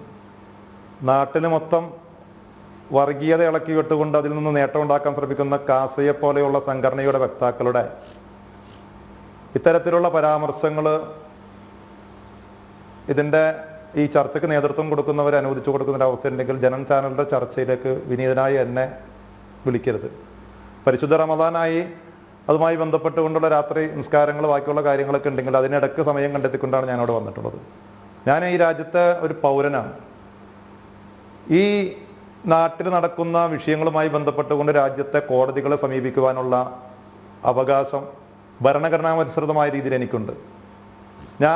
ഞാൻ പ്രതിനിധാനം ചെയ്യുന്ന സംഘടനയോ ബഹുമാനപ്പെട്ട ഹൈക്കോടതിയിൽ ഒരു ഹർജി കൊടുത്തതുമായി ബന്ധപ്പെട്ടിട്ട് ആ ഹർജിയുടെ വിഷയത്തിലെ നിലവിലുള്ള അവസ്ഥയിൽ ആ ഹർജി ഏതെങ്കിലും രീതിയിലുള്ള തെറ്റായ കാര്യങ്ങൾ സൂചിപ്പിച്ചുകൊണ്ട് കോടതിയുടെ സമയം കളയുന്നതിന് വേണ്ടിയോ കോടതിയെ തെറ്റിദ്ധരിപ്പിക്കുന്നതിന് വേണ്ടിയോ ആണെങ്കിൽ ആ ബഹുമാനപ്പെട്ട കോടതിയിൽ നിന്ന് തന്നെ അതിനുള്ള ശിക്ഷ അപ്പം തന്നെ ഞങ്ങൾക്ക് കിട്ടും. കാരണം സാധാരണ രീതിയിൽ കോടതികളിൽ നിന്ന് അത്തരത്തിലുള്ള ഹർജിക്കാർക്കെതിരെ ഫൈനടക്കാനും അതില്ലെങ്കിൽ അവർ സ്ഥിരം കുഴപ്പക്കാരാണ് എന്നൊക്കെയുള്ള പരാമർശങ്ങൾ നടത്തിക്കൊണ്ട് അത് ചവറ്റുകൊട്ടയിൽ തള്ളുന്ന സാഹചര്യം ഉണ്ടായി. പക്ഷേ ബഹുമാനപ്പെട്ട ഹൈക്കോടതി ഞങ്ങൾ കൊടുത്തിട്ടുള്ള ഹർജി ഇതുമായി ബന്ധപ്പെട്ടുകൊണ്ടുള്ള ഹർജി കൊടുത്തിട്ടുള്ളത് വഖഫ് സംരക്ഷണ വേദിയുടെ പ്രസിഡന്റ് സലാം വാഴക്കാല എന്ന് പറയുന്ന വ്യക്തിയാണ്. ആ ഹർജിയെ ഞങ്ങൾ പിന്തുണക്കുക മാത്രമാണ് ഞങ്ങൾ ചെയ്തത് വഖഫ് സംരക്ഷണ സമിതി എന്നുള്ള നിലയിൽ. അത് ന്യായമായ ഒരു ആവശ്യത്തിന് വേണ്ടി, ഇടയ്ക്ക് ഇടപെടരുത്, ന്യായമായ ഒരു ആവശ്യത്തിന് വേണ്ടി നമ്മുടെ സംസ്ഥാനത്തെ ഏറ്റവും പരമോന്നത കോടതിയായിട്ടുള്ള ഹൈക്കോടതിയിൽ ഞാൻ പ്രതിനിധാനം ചെയ്യുന്ന ഒരു സംഘടനയോ കോടതിയെ സമീപിച്ചിട്ടുണ്ട് എങ്കിൽ അതിനെതിരെ ഈ പറയപ്പെടുന്ന ആരെങ്കിലും ഉറഞ്ഞു തുള്ളിയാൽ അതൊന്നും പരിഗണിക്കേണ്ട ആവശ്യം ഞങ്ങൾക്കില്ല. കോടതിയിൽ നിന്ന് നീതി ലഭ്യമായിട്ടുണ്ട്. ആ കോടതിയുടെ ഭാഗത്ത് നിന്നുണ്ടായിട്ടുള്ള വിധി പ്രഖ്യാപനങ്ങളിൽ എന്തെങ്കിലും പോരായ്മകളുണ്ടെങ്കിൽ ഇവിടെ ഉയർന്ന കോടതികളുണ്ടല്ലോ, ആ കോടതികളെ സമീപിച്ചുകൊണ്ട് ആ കോടതിയുടെ ഭാഗത്തു നിന്ന് നിങ്ങൾക്ക് നീതി നിഷേധിക്കപ്പെട്ടിട്ടുണ്ടെങ്കിൽ അതല്ലെങ്കിൽ ആ കോടതിയിൽ നിങ്ങൾ ചുമതലപ്പെടുത്തപ്പെട്ടിട്ടുള്ള അഭിഭാഷകർ വേണ്ട രീതിയിൽ കാര്യങ്ങൾ അവതരിപ്പിക്കുവാനോ അതല്ലെങ്കിൽ ഇവിടുത്തെ സർക്കാരിൻ്റെ അഭിഭാഷകനായിട്ടുള്ള അവിടെ ഞാൻ മനസ്സിലാക്കിയിട്ടുള്ള അഡ്വക്കേറ്റ് ജനറൽ തന്നെ ഏറ്റവും പ്രധാനപ്പെട്ട അഭിഭാഷകനെ തന്നെ സർക്കാർ അവിടെ നിങ്ങൾക്ക് വേണ്ടി നിയോഗിച്ചു. എത്രയോ ആഴ്ചകൾ, എനിക്ക് തോന്നുന്നു 2-3 മാസം ആ കേസ് അവിടെ നടന്നു. അതിൻ്റെ ഒരു വിധി പ്രഖ്യാപനം അത് അംഗീകരിക്കാനുള്ള സാമാന്യ മര്യാദ കാണിക്കാതെ ഇതേ രീതിയിലുള്ള വിടുവായത്വങ്ങളും ഇതേ രീതിയിലുള്ള കേട്ടാൽ അറക്കുന്ന രീതിയിലുള്ള സംസ്കാരമുള്ളവർക്കൊന്നും കേട്ടിരിക്കാൻ കഴിയുന്ന ഭാഷയല്ല അദ്ദേഹത്തെ സംബന്ധിച്ചിടത്തോളം അദ്ദേഹം പ്രതിനിധാനം ചെയ്യുന്നത് കാസ എന്ന് പറയുന്ന തീവ്രവാദ വർഗീയ സംഘടനയാണ്. അതിനെക്കുറിച്ച് ആർക്കും പ്രത്യേകിച്ചൊന്നും പറയേണ്ട ആവശ്യമില്ല. കാസ എന്ന് പറയുന്ന സംഘടന എന്തിനു വേണ്ടിയാണ് നിലകൊള്ളുന്നത് എന്നതും കാസ എന്ന സംഘടന ഈ മുനമ്പത്തുകാർക്ക് ഐക്യദാർഢ്യം അറിയിച്ചുകൊണ്ട് അവിടെ നിലകൊള്ളുന്നത് എന്തിനു വേണ്ടിയെന്നും നമുക്കറിയാം. അവർക്ക് അവരുടേതായിട്ടുള്ള വർഗീയ പ്രചാരണങ്ങൾ നടത്തിക്കൊണ്ട് അവരുടേതായിട്ടുള്ള നേട്ടങ്ങൾ ഉണ്ടാക്കുക എന്നുള്ളത്. ഞങ്ങളെ സംബന്ധിച്ചിടത്തോളം ഞങ്ങൾ ആ വിഷയത്തിൽ ഇടപെട്ടിട്ടുണ്ട് എങ്കിൽ നിങ്ങൾക്കറിയാം, ഇതിനു മുമ്പ് ഇതുമായി ബന്ധപ്പെട്ടുകൊണ്ടുള്ള യാതൊരുവിധ നിയമ പോരാട്ടങ്ങളോ വഖഫ് സംരക്ഷണ സമിതി എന്ന നിലയിൽ സലാം എന്ന് പറയുന്ന വ്യക്തി വർഷങ്ങളായി മുനമ്പത്തെ മാത്രമല്ല ഒട്ടനവധി വഖഫ് ഭൂമി തിരിച്ചു പിടിക്കുന്നതുമായി ബന്ധപ്പെട്ടുകൊണ്ടുള്ള കേസുകൾ നടത്തിയിട്ടുണ്ട്. വിനീതനായ ഞാൻ ഉൾപ്പെടെയുള്ളവർ കഴിഞ്ഞ 2-3 മാസമായിട്ടുള്ള ഈ വിഷയത്തിലേക്ക് വന്നിട്ടുള്ളത്. ഇവിടെ ഈ പറയപ്പെടുന്ന രീതിയിൽ ഹൈക്കോടതി ജംഗ്ഷനിൽ നടന്ന സമ്മേളനമായ അവിടെ മുനമ്പത്തെ സമരസമിതി നടത്തപ്പെടുന്ന സമരത്തിൽ അവിടെ ഐക്യദാർഢ്യം പ്രഖ്യാപിക്കുന്നതിന് വേണ്ടി അവിടെ നാസർ മനയും അതേപോലെ തന്നെ സലാം പട്ടാളം എന്ന് പറയുന്ന 2 വ്യക്തികളാണ് നമ്മളെ സംബന്ധിച്ചിടത്തോളം നാസർ മനയിനെ കുറിച്ചോ സലാം പട്ടാളത്തെ കുറിച്ചോ മുജീബ് റഹ്മാനെ കുറിച്ചോ ചർച്ച ചെയ്യാനല്ലല്ലോ നമ്മൾ ഇവിടെ ചർച്ചയ്ക്ക് വന്നിട്ടുള്ളത്. നമ്മൾ ചർച്ച ചെയ്തിട്ടുള്ളത് ഇന്ന് കാലത്ത് ബഹുമാനപ്പെട്ട ഹൈക്കോടതിയുടെ ഭാഗത്തു നിന്നുണ്ടായിട്ടുള്ള സംസ്ഥാന ഗവൺമെന്റ് നിയോഗിച്ച ആ അന്വേഷണ കമ്മീഷന്റെ ആ നിയമനവുമായി ബന്ധപ്പെട്ടുകൊണ്ട് എന്താണ് ഈ വിഷയം ആങ്കർ ഉൾപ്പെടെയുള്ളവർ വിഷയത്തിൽ നിന്ന് മാറി മറ്റു വിഷയങ്ങളിലേക്ക് ചർച്ചയ്ക്ക് പോവുകയും ഇത്തരത്തിലുള്ള അനാവശ്യ നിലവാരം കുറഞ്ഞ സംസാരങ്ങളിലേക്ക് കാര്യങ്ങൾ പോകേണ്ടെന്ന അവസ്ഥ യാഥാർത്ഥ്യമല്ല. നിലവിൽ ബഹുമാനപ്പെട്ട ഹൈക്കോടതിയുടെ ഭാഗത്തു നിന്നുണ്ട്. ഞാൻ താങ്കളോട് സംസാരിച്ചിട്ടില്ല, ഞാൻ ആങ്കറിനോട് സംസാരിക്കുന്നത്. അതിനിടയ്ക്ക് താങ്കൾ ഇതേ രീതിയിൽ അനാവശ്യമായ സംസാരിച്ചപ്പോ ഞാൻ സംസാരിച്ചിട്ടില്ല. എനിക്ക് മറുപടി പറയാൻ അറിയാൻ പാടില്ല എന്നിട്ടല്ല, എന്റെ മാന്യത അതിന് അനുവദിക്കുന്നില്ല. അപ്പൊ അതുകൊണ്ട് ഞാൻ നിർത്തുകയാണ്. ജനം ചാനലിലുള്ള ചർച്ചയും ഇതോടുകൂടി തന്നെ ഞാൻ നിർത്തുക. അല്ലല്ല, വേറെ ഒന്നുമില്ല, പ്രത്യേകിച്ച് ചർച്ച ചെയ്യാനൊന്നുമില്ല. ഈ വിഷയമായിട്ട് ബന്ധപ്പെട്ട് ഞാൻ ചർച്ച ചെയ്യാൻ വന്നിട്ടുള്ളത് നിലവിലുള്ള അവസരം അദ്ദേഹം പറഞ്ഞിട്ടുള്ള ഏതെങ്കിലും കാര്യങ്ങൾ ചർച്ച ചെയ്യാൻ ഞാൻ വന്നിട്ടുള്ളത് ഇന്ന് ഹൈക്കോടതിയിൽ നിന്ന് വന്നിട്ടുള്ള വിധിയുമായി ബന്ധപ്പെട്ടുകൊണ്ട് അതിൽ ഹൈക്കോടതി ജഡ്ജിക്ക് പോരായ്മ സംഭവിച്ചിട്ടുണ്ട്, അദ്ദേഹം അതിര് കടന്നിട്ടുണ്ട്, അദ്ദേഹം ഈ വിഷയത്തിൽ നിന്ന് മാറി സഞ്ചരിച്ചിട്ടുണ്ട് എന്നൊക്കെ ഉത്തരവാദിത്തപ്പെട്ട അഭിഭാഷകനോ അതല്ലെങ്കിൽ ഇവിടെ ഈ പറയപ്പെടുന്ന നിയമജ്ഞന്മാരെന്നൊക്കെ പറയുന്ന ഈ കാസയുടെ നേതാക്കളൊക്കെ വന്നിരുന്ന് പറയുന്നുണ്ടെങ്കിൽ ഇവിടെ ഉയർന്ന കോടതികളുണ്ട്. ആ കോടതികളെ സമീപിക്കാം, സുപ്രീം കോടതിയെ സമീപിക്കാം, അല്ലെങ്കിൽ ഡിവിഷൻ ബെഞ്ചിനെ അതിന് എന്നെക്കാളും കൃത്യമായ രീതിയിൽ നിയമപരമായിട്ടുള്ള കാര്യങ്ങൾ അറിയാവുന്നവരാണ് നിങ്ങളൊക്കെ. ആ കോടതിയെ സമീപിച്ചുകൊണ്ട് ഇപ്പോൾ ഹൈക്കോടതിയുടെ ഭാഗത്തു നിന്നുണ്ടായിട്ടുള്ള ആ തെറ്റായ വിധിയെന്ന് നിങ്ങൾ പറയപ്പെടുന്ന ആ വിധിയെ മറികടക്കാൻ വേണ്ടിയുള്ള ശ്രമം നടത്തുക. ബോധ്യപ്പെടുത്താൻ വിധിയെ ആരും ചോദ്യം ചെയ്യുന്നില്ല, തെറ്റായ വിധിയാണെന്ന് പറഞ്ഞില്ല. പക്ഷേ അതിലെ ഒരു പരാമർശം സ്റ്റാലിൻ ദേവൻ ഉൾപ്പെടെ അത് മാത്രം ചൂണ്ടിക്കാണിച്ചു. അത്രേ ഉള്ളൂ. പൂന്തോട്ടം എന്ന് പറയുന്ന വക്കീലിനെ മാറ്റിയിട്ട് ഈ പറയപ്പെടുന്ന പൂന്തോട്ടത്തിൽ ഞാനല്ല വെച്ചത്, എന്തായാലും ഞാൻ സ്വന്തമായിട്ട് വായിച്ചത്. പൂന്തോട്ടത്തിന്റെ ആവശ്യമില്ലായിരുന്നു. ബന്ധപ്പെട്ടുകൊണ്ട് കോടതിയുടെ വിധിയെ സ്വാഗതം ചെയ്യുന്നു. പിന്നെ ഒരു കാര്യം എനിക്ക് മുജീബിനോട് പറയാനുണ്ട്, എങ്കിൽ അതില് നിലവിൽ ഉയർന്ന ഒരു ചെറിയൊരു കാര്യം പോണ കേക്കല്ലേ? അല്ല, അദ്ദേഹം കേക്കില്ല. അല്ല, അദ്ദേഹം ഒരു മിനിറ്റ്.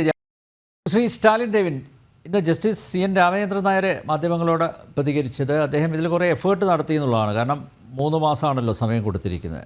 അവിടെ അവരുടെ പരാതി കേട്ടു, ആ രേഖകളൊക്കെ ക്ഷണിച്ചു വരുത്തി, അതിലൊക്കെ അദ്ദേഹം വിശദമായ പരിശോധന നടത്തി വരുമ്പോഴാണ് ഇങ്ങനെയൊരു വിധി ഉണ്ടായിരിക്കുന്നത്. ഇപ്പോൾ സർക്കാർ പറയുന്നത് ഒരുപക്ഷെ ഡിവിഷൻ ബെഞ്ചിനെ സമീപിക്കുന്നതാണ്.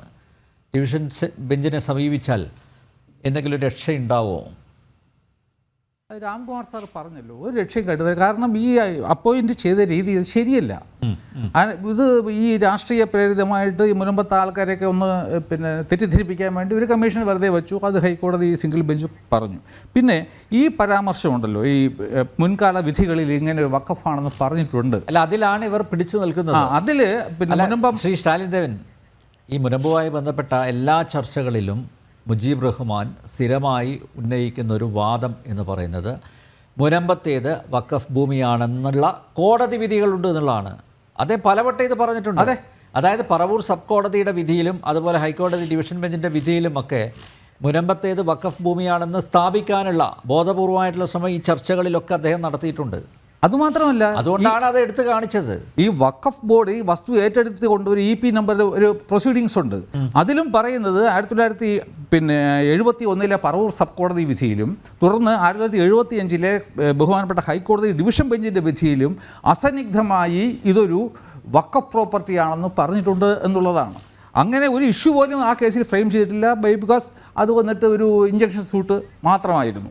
ഇപ്പം തന്നെ നോക്കൂ, ഇവർ 404 ഏക്കറാണ് 0.76 ആണ് ക്ലെയിം ചെയ്യുന്നത്. അതിൽ കടിച്ചു പിടിച്ച് വെക്കുക. പക്ഷേ ഇവിടെ എന്താണ് 1967 എന്ത് സംഭവിച്ചു? ആദ്യം ഫറൂഖ് കോളേജ് പറഞ്ഞു ഞങ്ങൾക്ക് 404.76 ഏക്കർ വസ്തു ഉണ്ട്. അതിനുശേഷം ഞാൻ വായിക്കാം, and subsequently the plan has been amended and according to the amended plan the scheduled property is only 135 acres of land. 135 acre ഭൂമിയെ 1967 ഉണ്ടായിരുന്നുള്ളൂ. വേറെ ഇപ്പോൾ വഖഫ് ബോർഡ് ക്ലെയിം ചെയ്തിരിക്കുന്നത് 404.76 ആണ്. പിന്നെ അതിനുശേഷം വീണ്ടും ഈ കടൽ ഭിത്തിയെ കെട്ടുന്ന സമയം കൊണ്ട് 10-30 ഏക്കർ വീണ്ടും പോയി. ഇപ്പോൾ വന്നിട്ട് ഏകദേശം 104 ഏക്കർ വസ്തുവും മറ്റേ അവിടെ ഉള്ളൂ. പക്ഷേ ഇപ്പോഴും അവർ കടലും കൂടെ ക്ലെയിം ചെയ്തിരിക്കുക. ലാൻഡ് മാത്രമല്ല, കര മാത്രമല്ല, കടലും കൂടി ക്ലെയിം ചെയ്തിട്ട് ഇപ്പോൾ അവർക്ക് 404.76 ഏക്കർ ഭൂമി വേണമെന്നാണ്. ഇപ്പം വഖഫ് ട്രൈബ്യൂണൽ പോലും ഇതൊരു വഖഫാണെന്ന് പറഞ്ഞാൽ ഈ 404.76 ഏക്കർ വസ്തു എവിടെ നിന്ന് കൊണ്ടുവരും? അപ്പോൾ ഒരു അടിസ്ഥാനമില്ലാതെ എന്തെങ്കിലുമൊക്കെ കേട്ടുണ്ട് ആ പ്രമാണത്തിലൊരു വഖഫ് എന്നുള്ള വാക്ക് എഴുതിയിട്ടുണ്ട്. അതിൻ്റെ അടിസ്ഥാനത്തിൽ മാത്രമാണ് ഇവർ ഈ ക്ലെയിം ഉന്നയിച്ചുകൊണ്ടിരിക്കുന്നത്. താങ്കൾ ഈ ഹൈക്കോടതിയിലെ വാദം ആർഗ്യുമെൻറ്റ്സ് ഓൺലൈനായിട്ട് ഞാൻ 4 ദിവസം, it took more than 7 hours. ഞാൻ അപ്പോഴേ കരുതി ഇത്രയും ചെറിയ ഒരു സബ്ജക്റ്റിനെ വെച്ചിട്ട് ഈ 7 മണിക്കൂർ കൂടുതൽ എന്തിനാണ് വാദം കേട്ടതെന്ന്. കാരണം നമുക്ക് ആ ജഡ്ജ്മെൻറ്റ് വായിക്കുമ്പോൾ അറിയാം അതിൻ്റെ കാര്യം. അവർക്ക് ഈ ലോക്കൽ സ്റ്റാൻഡി ഉണ്ടോ ഇത് കൊടുക്കാൻ? ഉണ്ടെന്ന് കണ്ടു കഴിഞ്ഞാൽ ഈ കോടതികൾ ഇങ്ങനെ വിധിച്ചിട്ടുണ്ടായിരുന്നു എന്നും കൂടി നോക്കിയതിന് ശേഷം ഒരു അരമണിക്കൂറിനകത്ത് വിധി പറയേണ്ട ഇത് വന്നിട്ട് it prolong for hours and hours together. 4 ദിവസത്തെ ഉച്ചയ്ക്ക് ശേഷമുള്ള കംപ്ലീറ്റ് വാദവും ഇതായിരുന്നു.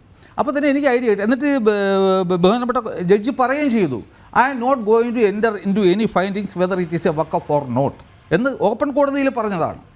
എന്നിട്ടും ഇതിൽ എങ്ങനെയാണ് പരാമർശം വന്നത് അതെനിക്കറിയത്തില്ല. അങ്ങനെ ഞാൻ 7 മണിക്കൂർ, ഞാൻ ഇതിൽ താല്പര്യമുള്ളൊരു മനുഷ്യനായതുകൊണ്ട് 7 മണിക്കൂറും അതിൽ കൂടുതലുണ്ടായിരുന്നു. ഞാൻ ഒരു കാര്യം ചോദിച്ചോട്ടെ, ഈ വഖഫ് സംരക്ഷണ വേദിയുടെ അഭിഭാഷകൻ ഇത് വഖഫ് ഭൂമിയാണ് എന്ന് പറഞ്ഞിരുന്നോ അവരുടെ വാദത്തിൽ? തീർച്ചയായിട്ടും അവരുടെ സ്റ്റേറ്റ്മെന്റ് ഓഫ് ഫാക്ട്സിലും ഒക്കെ ഗ്രൗണ്ടിലും ഒക്കെ പറയല്ലേ, കോടതികൾ ഇങ്ങനെ നേരത്തെ പറഞ്ഞതാണ്, അതുകൊണ്ട് ഇങ്ങനെ ഒരു കമ്മീഷൻ നിയമിക്കാൻ പാടില്ല എന്ന്. വേറെ ഗവൺമെന്റ് വേണ്ടി ഹാജരായ വക്കീലോ അല്ല. പക്ഷേ ഇപ്പം മുജീബ് റഹ്മാൻ അതിന് ഘടകവിരുദ്ധമായിട്ടാണല്ലോ പറഞ്ഞത്. ഞങ്ങൾ അങ്ങനെ ഒരു വാദമേ ഉന്നയിച്ചിട്ടില്ല എന്നുള്ള രീതിയിലാണ്. അയ്യോ, ഇവരൊക്കെ ട്രസ്പാസ്, അത് പാരഗ്രാഫ് 4 സ്റ്റേറ്റ്മെന്റ് ഓഫ് ഫാക്ട്സിന്റെ പാരഗ്രാഫ് 4 പറഞ്ഞിട്ടുണ്ട്. പറവൂർ സബ് കോടതി ഇങ്ങനെ പറഞ്ഞിരുന്നു 1967, തുടർന്ന് 1971 ഹൈക്കോടതി AS നമ്പർ 600/1971 75 വിധി പറഞ്ഞു. വളരെ സ്റ്റേറ്റ്മെൻറ്റ് ഓഫ് ഫാക്ട്സ് പാരഗ്രാഫ് 4 പറഞ്ഞിരിക്കുകയാണല്ലോ ഇങ്ങനെ കോടതി വിധികളുണ്ട്. പക്ഷേ അൺഫോർച്ചുനേറ്റ്ലി എനിക്കറിയില്ല, ഈ മുനമ്പം ഭൂസംരക്ഷണ സമിതിക്ക് വേണ്ടി ഹാജരായ വക്കീൽ വന്നിട്ട് അവസാനം നിങ്ങൾക്ക് വല്ല റിലവൻ്റ് ആയിട്ടുള്ള വല്ലതും പറയാനുണ്ടോ എന്ന് ചോദിച്ചു. ഏത് വക്കീലായാലും പുള്ളി അത് കേസ് പഠിക്കാതെയാണ് അത് അവിടെ ഈ ഇഷ്യൂവേ അറിയാതെ ഓടി വന്നിട്ട് എന്തോ പറഞ്ഞിട്ട് പോയി. അല്ലാതെ അതുകൊണ്ടൊക്കെയാണ് ഇങ്ങനെ സംഭവിച്ചത്. അത് ഇങ്ങനെയാണ് ഇനി ഭാവിയിൽ വഖഫ് ട്രൈബ്യൂണലിലും മുനമ്പംകാർ കേസ് നടത്തുന്നതെങ്കിൽ അവർ ചിലപ്പം ഒരുപാട് കാര്യങ്ങൾ അനുഭവിക്കേണ്ടി വരും. ഞാൻ ഇന്നാൾ പറഞ്ഞതുപോലെ തന്നെ എന്തെങ്കിലുമൊക്കെ സംഭവിക്കും. കാരണം ഇതൊരു സീരിയസ് ഇഷ്യൂ ആയിട്ട് എടുക്കുന്നില്ല അവർ ഇതുവരെ. പിന്നെ എന്നെ സംബന്ധിച്ചോളം പറയുകയാണെന്നുണ്ടെങ്കിൽ ഇനി ഈ ഏത് കോടതി എന്ത് പറഞ്ഞാലും ശരി, നമ്മളെ ഈ വഖഫ് അമെൻമെൻറ്റ് വരുമ്പോൾ അതിൻ്റെ സെക്ഷൻ 2 അമെൻഡ് ചെയ്യുന്നതോടുകൂടി നോട്ടിഫിക്കേഷൻ വരുന്നതോടുകൂടി മുനമ്പത്തെ പ്രശ്നമെല്ലാം ശാശ്വതമായിട്ട് അവസാനിക്കുകയാണ്. അതുകൊണ്ട് നമ്മളെ സമയം ഇപ്പോൾ വേസ്റ്റ് ചെയ്യുകയാണ്. കാരണം ഇന്നത്തെ കോടതി വിധിക്ക് പോലും അല്ല, പക്ഷേ സർക്കാരിനെ പിടിച്ചു വെക്കണ്ടേ? സർക്കാരിനെ പിടിച്ചു നിൽക്കണം. അന്ന് ഇതൊക്കെയാണ് വിവാദം കത്തിയ സമയത്താണ് ജുഡീഷ്യൽ കമ്മീഷനെ കൊണ്ടുവന്നത്. പക്ഷേ എന്തിനാണ് മുനമ്പൻകാർ കമ്മീഷന് നിയമസാധുതയില്ല എന്ന് കോടതി തന്നെ പറഞ്ഞ സാഹചര്യത്തിൽ അടുത്ത വഴി എന്താണ്? അത് അവർ അപ്പീലും കൊടുത്ത് ഇതിനെ പ്രൊളോങ് ശ്രമിക്കും. അപ്പോൾ നേരത്തെ കെവിൻ സാർ പറഞ്ഞതുപോലെ ഈ അമെൻമെൻറ്റ് വരുന്നു, അതിൽ സെക്ഷൻ 2 അമെൻഡ് ചെയ്യപ്പെടുന്നു. അതായത് അത് വരുന്നത് വിത്ത് റെട്രോസ്പെക്റ്റീവ് എഫക്റ്റാണ്. അതായത് ഏതെങ്കിലും ഒരു മുസ്ലിം ഈ വഖഫുമായിട്ട് ബന്ധപ്പെട്ടുള്ള ഈ പർപ്പസ് ഉണ്ടല്ലോ, റിലീജിയസ്, പയസ് ആൻഡ് ചാരിറ്റബിൾ, ആ പർപ്പസിന് വേണ്ടി കൊടുത്തിട്ടുള്ള വസ്തുക്കൾ ഏതെങ്കിലും ട്രസ്റ്റിൻ്റെയോ അല്ലെന്നുണ്ടെങ്കിൽ ഏതെങ്കിലും സൊസൈറ്റിയുടെയോ മറ്റേതെങ്കിലും സ്റ്റാറ്റ്യൂട്ട് പ്രകാരം അതിനടിയിൽ രജിസ്റ്റർ ചെയ്ത് പ്രവർത്തിക്കുന്ന ബോഡിക്കോ ആണെന്നുണ്ടെങ്കിൽ അതൊരു വഖഫായിരിക്കില്ല. അത് that will be outside the scope of Waqf act with retrospective effect. അങ്ങനെ വരുമ്പോൾ 1860 സൊസൈറ്റീസ് രജിസ്ട്രേഷൻ ആക്ട് പ്രകാരമാണ് ഫറൂഖ് കോളേജ് ഒരു സൊസൈറ്റി ആയിട്ട് രജിസ്റ്റർ ചെയ്തിരിക്കുന്നത്. അപ്പോൾ ഇവിടെ സിദ്ദിഖ് സേട്ടു ബീയിങ് എ മുസ്ലിം ഈ വഖഫ് അതിനു വേണ്ടിയിട്ടുള്ള ധർമ്മപരമായ കാര്യങ്ങൾക്ക് വേണ്ടി ഈ വസ്തു കൊടുത്തിരിക്കുന്നത് ഈ ഒരു സൊസൈറ്റിയായ ഫറൂഖ് കോളേജിലാണ്. അതവർക്ക് വിൽക്കാം, വാങ്ങിക്കാം, എന്ത് വേണോ ചെയ്യാം. അതോടുകൂടി അവരുടെ പ്രശ്നം തീരുകയാണ്. മുനമ്പത്തിന് പരിഹാരം ആയിക്കഴിഞ്ഞു. പക്ഷേ നമ്മളൊരു കഴിഞ്ഞ മറുപടിയിൽ അത് സംസാരിച്ചുവെങ്കിലും ഈ സമൂഹം അത് ചർച്ച ചെയ്യുന്നില്ല. ഗവൺമെൻറ് ഒന്നും വേണ്ട. അവർ ബഹുമാനപ്പെട്ട ഇന്ത്യൻ പ്രധാനമന്ത്രിയുടെ ബോർഡ്, ഫ്ലക്സ് ബോർഡ് മുനമ്പത്ത് വയ്ക്കണം. ആരോ ഇട്ട് കീ ചെയ്ത് വിളിച്ചിട്ട് പിരിഞ്ഞു പോകണം. ആരും മുമ്പേ സമരം ചെയ്യണത്? സംസ്ഥാന സർക്കാരിനൊന്നും ചെയ്യാൻ പറ്റത്തില്ല, സ്റ്റേറ്റ് ഗവൺമെൻറ്റിനൊന്നും ചെയ്യാൻ പറ്റില്ല. The only remedy is by amending the Waqf Act. അത് വരുന്നു. ഭാഗ്യത്തിന് ഇവർക്ക് വേണ്ടി ഇവരെ ഉദ്ദേശിച്ചല്ല എങ്കിലും ഈ അമെൻമെൻറ്റ് വരുന്നതോടുകൂടി അവർക്ക് ശാശ്വത പരിഹാരം കിട്ടുകയാണ്. അവർ ചെയ്യേണ്ടത് മോദിക്ക് വിളിക്കണം. കുറച്ച് ദിവസം കൂടി കാത്തിരിക്കണം ക്ഷമയോടെ. ഞാൻ ഒരു BJP കാരനാകൊണ്ട് പറയുന്നത്, ഞാൻ BJP കാരനല്ല, പക്ഷേ നന്ദിയുള്ളവരായിരിക്കണം. ഇപ്പോഴും അവർ ഓരോരുത്തരെയും പിറകെ നടക്കുക. അവർക്ക് അവരുടെ പരിഹാരം ആയിക്കഴിഞ്ഞു. ഈ വഖഫ് അമെൻമെൻറ്റ് വരുന്നതോടുകൂടി അവർക്ക് പരിഹാരം ആയിക്കഴിഞ്ഞു. ഈ കേസിന് ഈ വിധിക്കും ഒന്നും ഒരു കാര്യവുമില്ല. പൈസ ചിലവാക്കിയതൊക്കെ മിച്ചം, ടെൻഷൻ പിടിച്ചത് മിച്ചം. അവരുടെ പ്രശ്നം പരിഹരിക്കപ്പെടും. ബഹുമാനപ്പെട്ട രാംകുമാർ സാറിൻ്റെ ശ്രദ്ധയിൽ വന്നിട്ടുണ്ടോ എന്ന് എനിക്കറിയില്ല. ഇത് ഞങ്ങളൊരു ചർച്ചയും ഇവിടെ മറുപടി എന്ന് പറഞ്ഞ അരമണിക്കൂർ ചർച്ച നടത്തി സാർ. അത് പഠിച്ച് ആ JPCയുടെ റെക്കമെൻഡേഷനിൽ മുൻപത്തിന് പരിഹാരമുണ്ട്. സാറിൻ്റെ ശ്രദ്ധയിൽപ്പെട്ടിരുന്നോ സാർ രാംകുമാർ സാർ?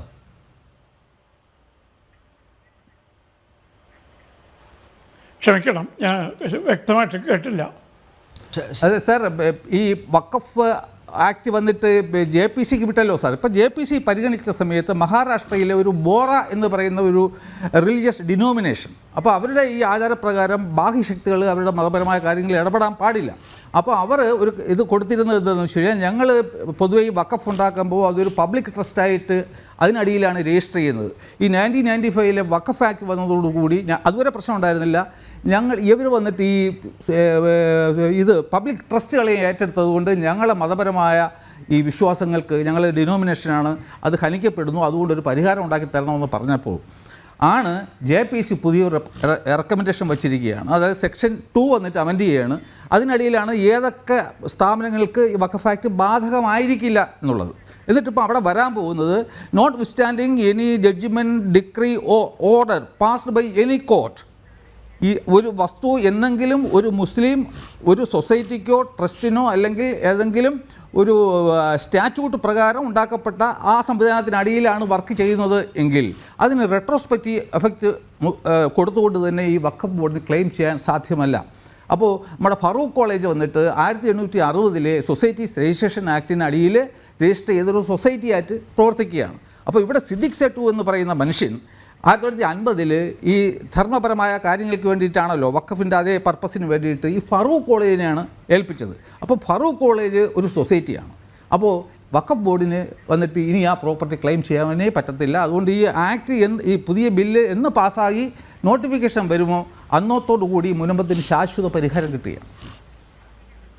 അത് JPC റിപ്പോർട്ട് പഠിച്ചതിൻ്റെ അടിസ്ഥാനത്തിലാണ്. ഇനി അത് പാസ്സാക്കുമോ, അവരുടെ MP തന്നെ പോയി അതിന് എതിർക്കാൻ പോവുകയാണ് വരാൻ പോകണ അമെൻമെൻറ്റിന്. അല്ല, JPC ആണ് ഇത് റെക്കമെൻഡ് ചെയ്തിരിക്കുന്നത് രാംകുമാർ സാർ. ഇനി ഒറിജിനൽ ബില്ലിലില്ലായിരുന്നു സാർ ഈ അമെൻമെൻറ്റ്. ഇത് JPCക്ക് പോയി JPC പരിഗണിച്ചിട്ടാണ് ഇങ്ങനെ സെക്ഷൻ 2 ഇങ്ങനെ ഒരു അമെൻമെൻറ്റ് വരും. അപ്പോൾ അത് മുനമ്പത്തിനും ബാധകമാണ്. Yes Ramkumar sir.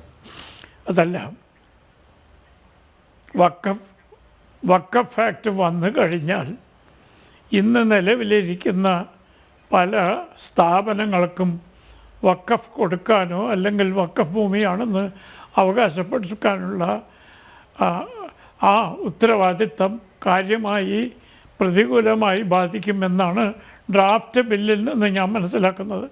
ഒരു പക്ഷേ ഇവിടെ 2-3 പേര് അഭിപ്രായപ്പെട്ട പോലെ മുനമ്പം പ്രശ്നത്തിന് ശാശ്വതമായൊരു പരിഹാരം വഖഫ് അമെൻമെൻറ്റ് വന്നാൽ ഉണ്ടാകും എന്നാണ്. കാരണം ഇത് അവകാശപ്പെടുന്നത് ഫാറൂഖ് കോളേജാണ്. അതിൻ്റെ പശ്ചാത്തലം ഇവിടെ നേരത്തെ ഒരു സുഹൃത്ത് പറഞ്ഞു കഴിഞ്ഞു. ആ ഫാറൂഖ് കോളേജിന് ഇത് അവകാശപ്പെട്ട് വഖഫാണ് എന്ന് സ്ഥാപിച്ചെടുക്കാൻ സാധിക്കില്ല പുതിയ ഭേദഗതി കൊണ്ട് എന്ന് പറഞ്ഞാൽ മുനമ്പങ്കാരുടെ പ്രശ്നം അതുകൊണ്ട് തീരുന്നതാണ്.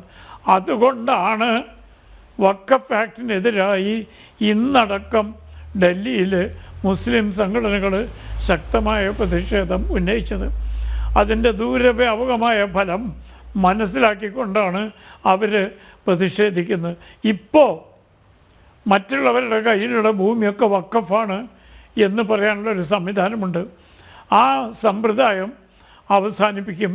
ഒരുപാട് വഖഫാണ് എന്ന് അവകാശപ്പെടുന്ന ഭൂമികൾ വഖഫ് അല്ലാതെ ആകും എന്ന ഭയപ്പാടുകൂടും കൂടിയാണ് ഈ മുസ്ലിം സംഘടനകൾ ഇന്ന് പാർലമെൻറ്റിൻ്റെ മുമ്പിൽ പ്രതിഷേധം രേഖപ്പെടുത്തിയിട്ടുള്ളത്. പക്ഷേ ഞാൻ മനസ്സിലാക്കുന്നത് ഭൂരിപക്ഷം രാഷ്ട്രീയ കക്ഷികളും ഈ ഭേദഗതിക്ക് അനുകൂലമാണ്. ഭേദഗതി പാസ്സാവാനാണ് സാധ്യത. നമ്മൾ പ്രതീക്ഷിക്കുന്നത് അങ്ങനെ പാസ്സാവുകയാണെങ്കിൽ മുനമ്പത്ത് ഇന്നുള്ള സമാധാനമായ അന്തരീക്ഷത്തിന് തകരാറുണ്ടാക്കുന്ന സ്ഥിതിവിശേഷം മാറും. ശാശ്വതമായൊരു പരിഹാരം മുനമ്പ പ്രശ്നത്തിനുണ്ടാകും എന്നാണ് നമുക്ക് പ്രതീക്ഷിച്ച് കാണാം. Okay sir, thank you. തിരിച്ചു വരാം ഇടവേളയ്ക്ക് ശേഷം.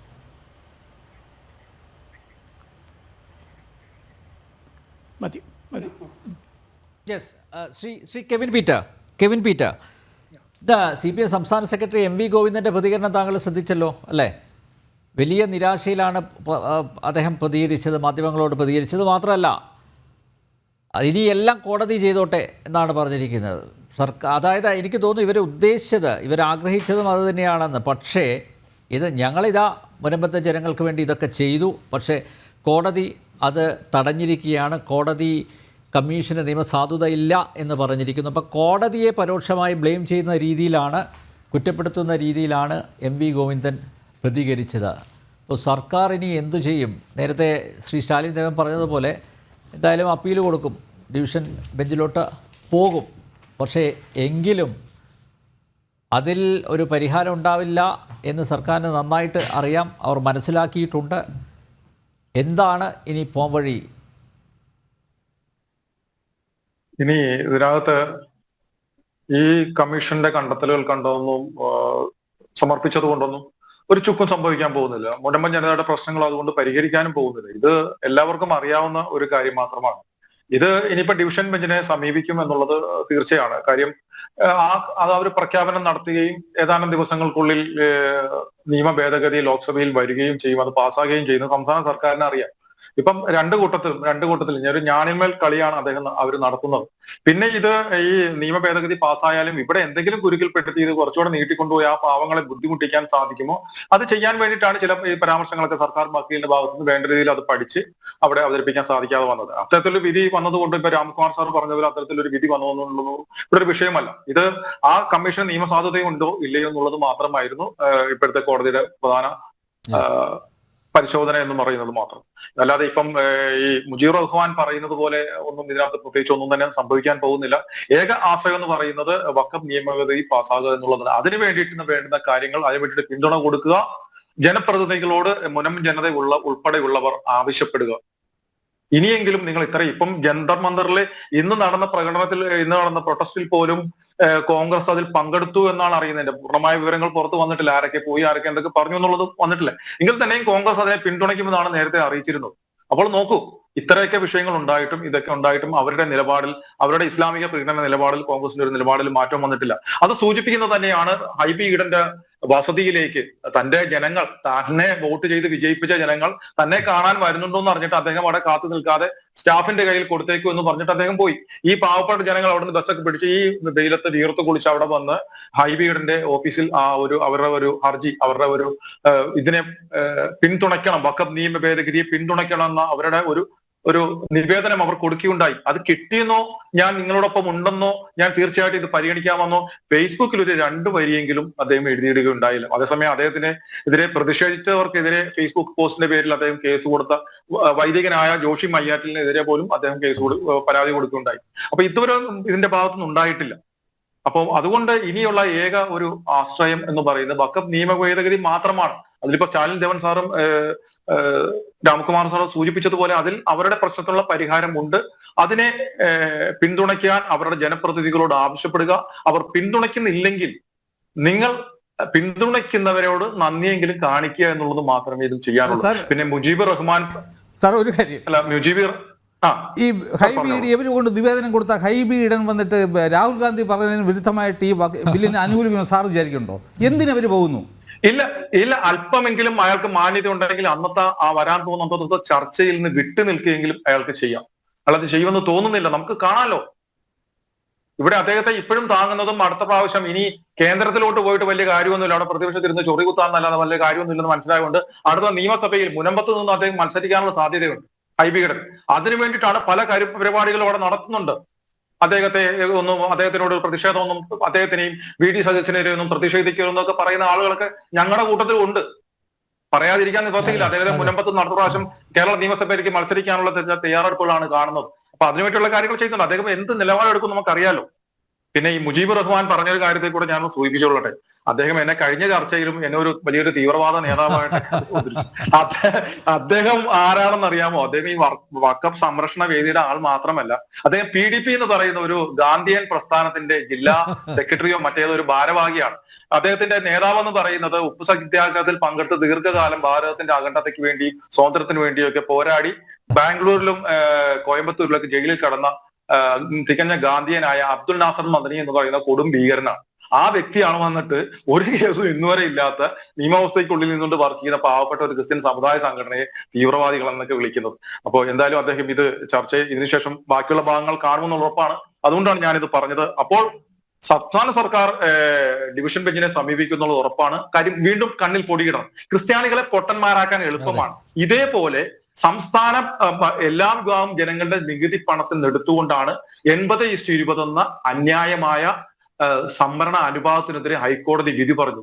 ആ വിധിയെ ഇല്ലാതാക്കാനായിട്ട് സുപ്രീം കോടതി അപൂർവങ്ങളിൽ അപൂർവമാണ്. ഭാരതത്തിലെ ഒരു സംസ്ഥാനത്തും അങ്ങനെ ഉണ്ടായിട്ടില്ല. ഒരു സമുദായത്തിന് വേണ്ടി മാത്രമായിട്ട് ഖജനാവിന്റെ നികുതിയിൽ നിന്ന് എടുത്തുകൊണ്ട് സുപ്രീം കോടതിയെ സമീപിച്ചിരിക്കുകയാണ്. പ്രതിപക്ഷത്തിന്റെ പിന്തുണയോടുകൂടി അന്ന് സർവകക്ഷി യോഗത്തിൽ BJPയും BJ ജോസഫിന്റെ കേരള കോൺഗ്രസ് ജേക്കബ് വിഭാഗവും PJ ജോസഫിന്റെ വിഭാഗവും മാത്രമാണ് അതിനെ എതിർത്തത്. ബാക്കി പ്രതിപക്ഷത്തിന്റെ പൂർണ്ണ പിന്തുണയോടുകൂടി സുപ്രീം കോടതി പോയി. സുപ്രീം കോടതി പോയതിനെ ജനങ്ങൾക്കുണ്ടാകുന്ന, ക്രിസ്ത്യാനികൾക്കുണ്ടാകുന്ന രോഷത്തെ തടയിടാനാണ് ഇപ്പോൾ ഈ ഒരു മുനമ്പത്ത് കമ്മീഷനെ വെച്ചതുപോലെയാണ് ജസ്റ്റിസ് JB കോശി കമ്മീഷനെ വെച്ചിരിക്കുന്നത്. എന്തെങ്കിലും ഒരു കണ്ടെത്തൽ ഇതുവരെ വന്നിട്ടുണ്ടോ? അതിന്റെ കണ്ടെത്തലുകൾ ഇതുവരെ പുറത്തു വിട്ടിട്ടുണ്ടോ? എന്തെങ്കിലും ഒരു നടപടി ഉണ്ടായിട്ടുണ്ടോ? ഒന്നുമില്ല. ലോക്സഭാ ഇലക്ഷൻ അടുത്തപ്പോൾ ചെറുതായിട്ടൊരു അനക്കം വെച്ചു. ഇനി നിയമസഭാ ഇലക്ഷൻ അടുത്ത് വരുമ്പോഴത്തേക്ക് അടുത്തതായിട്ട് ചെറുതായിട്ടൊന്ന് അനക്കി ക്രിസ്ത്യാനികളെ വീണ്ടും പൊട്ടന്മാരാക്കും. അപ്പൊ ഈ കമ്മീഷൻ കൊണ്ടൊന്നും കാര്യമില്ല.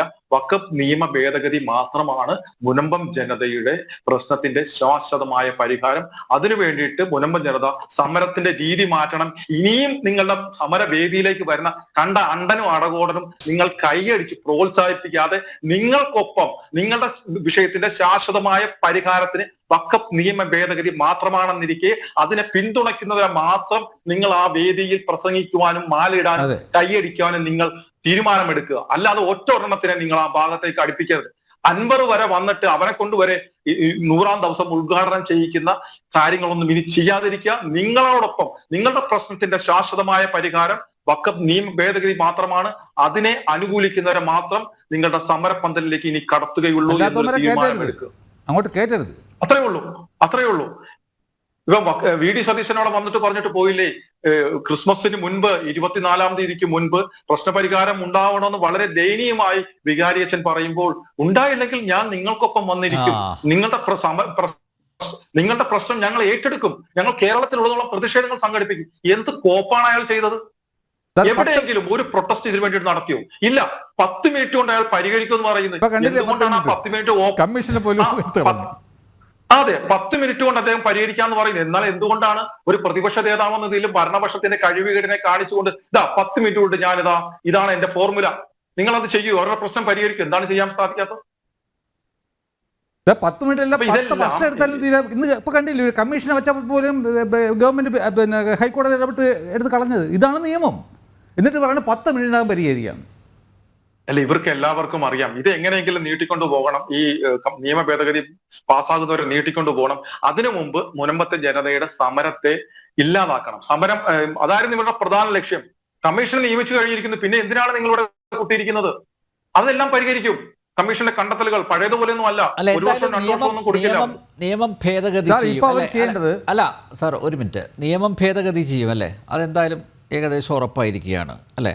അതിനുശേഷം എന്തായിരിക്കും ഈ ഇടതുപക്ഷത്തിൻ്റെയും വലതുപക്ഷത്തിൻ്റെയും ഒക്കെ സമീപനം എന്തായിരിക്കും? അതിലൊരു പക്ഷേ ഇവർ ക്രെഡിറ്റ് അവകാശപ്പെടും. ഞങ്ങൾ നിങ്ങളോടൊപ്പമായിരുന്നു, മുനമ്പത്തുകാരോടൊപ്പമായിരുന്നു, ഞങ്ങൾ നിങ്ങളുടെ സമരപ്പന്തലിൽ പലതവണ എത്തി എന്നൊക്കെ പറഞ്ഞൊരു പക്ഷേ ആ ക്രെഡിറ്റും അടിച്ചെടുക്കാനുള്ള ശ്രമം തന്നെയായിരിക്കും അല്ലേ? തീർച്ചയായിട്ടും ഉണ്ടാവും. അതിനു വേണ്ടുന്ന ചില ക്യാപ്സൂളുകളൊക്കെ നേരത്തെ ഇട്ടിട്ടുണ്ട്. മുനമ്പം സമരവേദിയിൽ വന്ന് മുനമ്പം ഭൂമി വഖഫ് അല്ല എന്ന് പ്രഖ്യാപിച്ചത് കോൺഗ്രസ് ആണ് എന്നൊക്കെ ചില സ്ഥലങ്ങളിൽ നിന്നൊക്കെ പറയുന്നുണ്ട്. അപ്പം അതിനുള്ള വകുപ്പാണ്. പിന്നെ ഇവർക്ക് വേണ്ടി കമ്മീഷനെ വെച്ചു. കമ്മീഷനെ സിംഗിൾ ബെഞ്ച് തള്ളിയപ്പോഴത്തേക്ക് ഞങ്ങൾ ഡിവിഷൻ ബെഞ്ചിലേക്ക് പോയി. വഖഫ് നിയമ ഭേദഗതി പാസ്സായില്ലായിരുന്നെങ്കിലും സംസ്ഥാന സർക്കാർ അത് പരിഹരിച്ചു തരുമായിരുന്നു. അതുകൊണ്ട് ഞങ്ങളും മുനമ്പം ജനതയ്ക്കൊപ്പമാണ്.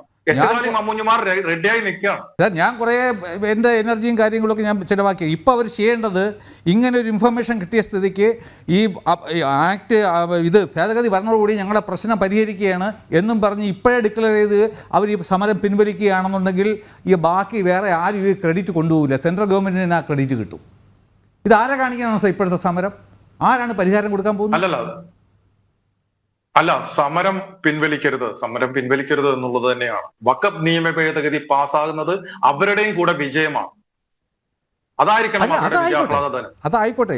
പിന്നെ പക്ഷെ അങ്ങനെ വരുമ്പോഴാണ് ഈ ബാക്കിയുള്ള ഈ സാർ നേരത്തെ പറഞ്ഞ 8 കാര്യം അമ്മൂഞ്ഞുമാരൊക്കെ രംഗത്ത് വരിക. ഇപ്പോഴേ അല്ല, അത് ഏത് അണ്ടനോ അറകോടനും വന്നാലും മാലയിട്ടിരുത്തി മൈക്കും കൊടുത്ത് ആ പാവപ്പെട്ട മത്സ്യത്തൊഴിലാളികളുടെ കൈയടിക്കാൻ അവിടുത്തെ ആളുകൾ തീരുമാനിക്കുമ്പോൾ പിന്നെ ഇന്ന് ഞാൻ കണ്ടു ഭൂസംരക്ഷണ സമിതിയുടെ നേതാക്കന്മാർ ഇന്റർവ്യൂ കൊടുക്കുന്നത്. അവരാരെയും വരാൻ പോണ ഈ അമെൻമെന്റിനെ കുറിച്ച് മിണ്ടണേ ഇല്ല. ഞങ്ങൾക്ക് പ്രതീക്ഷയുണ്ട്, ഞങ്ങൾക്ക് ഇങ്ങനെ ഒരു അമെൻമെന്റ് വരാൻ പോവാണ്. അവർ മിണ്ടുന്നില്ല. കാരണം സെൻട്രൽ ഗവൺമെന്റ് ക്രെഡിറ്റ് പോകും. മനസ്സിലായില്ലേ? ഇത് ഉപയോഗം കിട്ടിയാൽ പിറ്റേ ദിവസം പഴയ സ്റ്റേജിലാവും, പഴയ പാർട്ടിയിൽ പോവും. അതിന് സംശയമൊന്നുമില്ല. അല്ല, അത് എന്തോ ആയിക്കൊള്ളട്ടെ. പക്ഷേ അതൊക്കെ പൊതുസമൂഹത്തിൻ്റെ മുമ്പിലുണ്ടല്ലോ അല്ലേ? ഈ വിഷയം എങ്ങനെയാണ്, ഈ പ്രശ്നം എങ്ങനെയാണ് പരിഹരിക്കപ്പെട്ടത് എന്നൊക്കെ പൊതുസമൂഹത്തിന് അറിയാലോ. അതിപ്പോൾ ഈ സമരത്തിൽ പങ്കെടുക്കുന്ന ഒരു വിഭാഗം തീരുമാനിച്ചത് കൊണ്ട് ആയില്ലല്ലോ. സ്റ്റാലിൻ സാർ, ഈ ചർച്ച അവസാനിപ്പിക്കുന്നതിന് ഒരു കാര്യം കൂടി. താങ്കൾ ദീർഘകാലം സർക്കാർ സർവീസിലിരുന്ന ഒരു വ്യക്തിയാണ് അല്ലേ? ഇങ്ങനെ അടിക്കടി ജുഡീഷ്യൽ കമ്മീഷനുകളെ വെച്ചതുകൊണ്ട് എന്തെങ്കിലും പ്രയോജനമുണ്ടോ? അല്ല, രാംകുമാർ സാറ് തുടക്കത്തിൽ തന്നെ പറഞ്ഞു, പ്രധാനപ്പെട്ട ഒരു കാര്യമാണ് അദ്ദേഹം പറഞ്ഞത്. മാറാട് കലാപം, അതിനെക്കുറിച്ച് അന്വേഷിച്ച justice Thomas P Joseph commission, ആ കമ്മീഷൻ്റെ റിപ്പോർട്ട് അത് ഇപ്പോൾ പൊതുസമൂഹത്തിൻ്റെ മുന്നിലുണ്ട്. അതിൽ അദ്ദേഹത്തിൻ്റെ കണ്ടെത്തലുകൾ രേഖപ്പെടുത്തിയിട്ടുണ്ട്. മാത്രമല്ല ചില റെക്കമെൻഡേഷനുകൾ, ശുപാർശകളും അദ്ദേഹം മുന്നോട്ട് വെച്ചിട്ടുണ്ട്. പക്ഷേ ആ റിപ്പോർട്ടിന്മേൽ ഒരു നടപടിയും എടുത്തിട്ടില്ല അല്ലേ? അപ്പോൾ ഇത് ഈ റിട്ടയേർഡ് ജഡ്ജിമാർക്ക്, അവർക്ക് കുറേ പേർക്ക് ജോലി ഉറപ്പാക്കുന്ന ഒരു സംവിധാനമായിട്ട് ഇത് മാറിയിരിക്കില്ലേ? അതിനപ്പുറത്തേക്ക് എന്ത് കമ്മിറ്റ്മെൻ്റാണ് സർക്കാരിനുള്ളത്? സാർ, ഈ റിപ്പോർട്ട് അഥവാ റിപ്പോർട്ട് കൊടുത്തു തന്നെ വയ്ക്കണം. അത് ബൈൻഡിങ് അല്ല. സർക്കാർ അത് പരിഗണിച്ചേ പറ്റുന്നില്ല. സർക്കാരിന് വേണമെങ്കിൽ എടുത്ത് നേരെ രാംകുമാർ സാർ പറഞ്ഞതുപോലെ എടുത്തെറിയാൻ കളയാം. അപ്പോഴത്തേക്ക് കാലങ്ങൾ കഴിഞ്ഞു പോകുമ്പോൾ ആൾക്കാർ ഇതൊക്കെ അങ്ങ് മറക്കുകയും ചെയ്യും. മനസ്സിലായില്ലേ? അപ്പോൾ നമ്മുടെ ഖജനാവിൽ ഇഷ്ടം പോലെ പൈസ ഉണ്ടല്ലോ, കുറച്ച് അങ്ങനെ റിട്ടയർഡ് ജഡ്ജിമാർക്കും കൊടുക്കാമെന്ന് വിചാരിച്ചു, അപ്പോയിന്റ് ചെയ്തു. ഇപ്പോൾ എന്തായാലും 3 മാസം കൂടെ ജസ്റ്റിസ് CN രാമചന്ദ്രൻ നായർക്ക് വിഷമിക്കേണ്ട കാര്യമില്ല. കാരണം എനിക്ക് തോന്നുന്നു ഒന്നിലധികം ജുഡീഷ്യൽ കമ്മീഷനുകളുടെ ഭാഗമായിട്ട് അതേ പോകും. അത് മാത്രമല്ല സാർ, ഇനിയുള്ള 3 മാസം എക്സ്റ്റൻഷൻ കൊടുത്തു. ഫെബ്രുവരി 27 തീയതി വരെ ആയിരുന്നു എക്സ്റ്റൻഷൻ കൊടുത്തു. അദ്ദേഹത്തിന് പൈസ കൊടുത്തല്ലേ പറ്റൂ.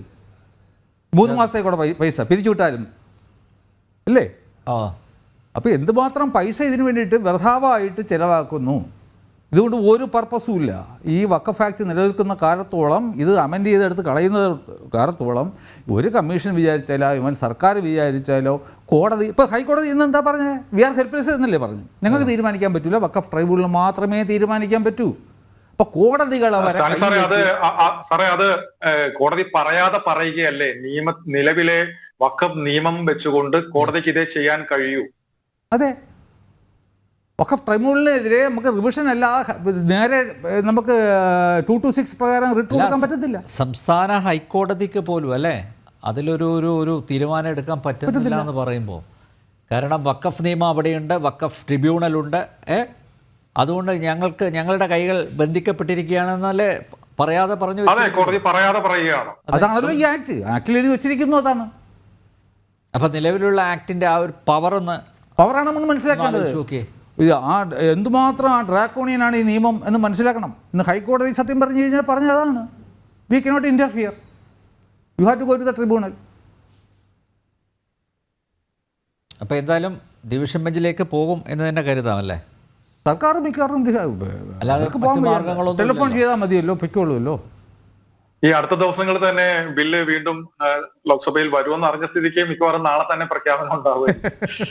അതെ അതെ അതെ അതെ എന്തായാലും ഒന്ന് എറിഞ്ഞു നോക്കിയതാണ്, പക്ഷെ അത് ഉദ്ദേശിച്ച സ്ഥലത്ത് കൊണ്ടില്ല അല്ലേ? അപ്പം ഇനിയിപ്പോൾ അടുത്ത കല്ല് എടുത്ത് വെച്ചിട്ടുണ്ട് എറിയാൻ വേണ്ടി, തൊടുക്കാൻ വേണ്ടി. ഓക്കെ, എന്തായാലും മുനമ്പം വിഷയത്തിൽ സംസ്ഥാന സർക്കാരിന് തിരിച്ചടി ലഭിച്ചിരിക്കുകയാണ്. ജുഡീഷ്യൽ കമ്മീഷൻ നിയമനമാണ് ഹൈക്കോടതി റദ്ദാക്കിയത്. സർക്കാർ ഡിവിഷൻ ബെഞ്ചിലേക്ക് പോകും അപ്പീലുമായി എന്നാണിപ്പോൾ മനസ്സിലാക്കുന്നത്. ജന ഡിബേറ്റ് ഇവിടെ പൂർണ്ണമാകുന്നു. ചർച്ചയിൽ പങ്കെടുത്ത എല്ലാ അതിഥികൾക്കും നന്ദിയൊപ്പം പ്രേക്ഷകർക്കും.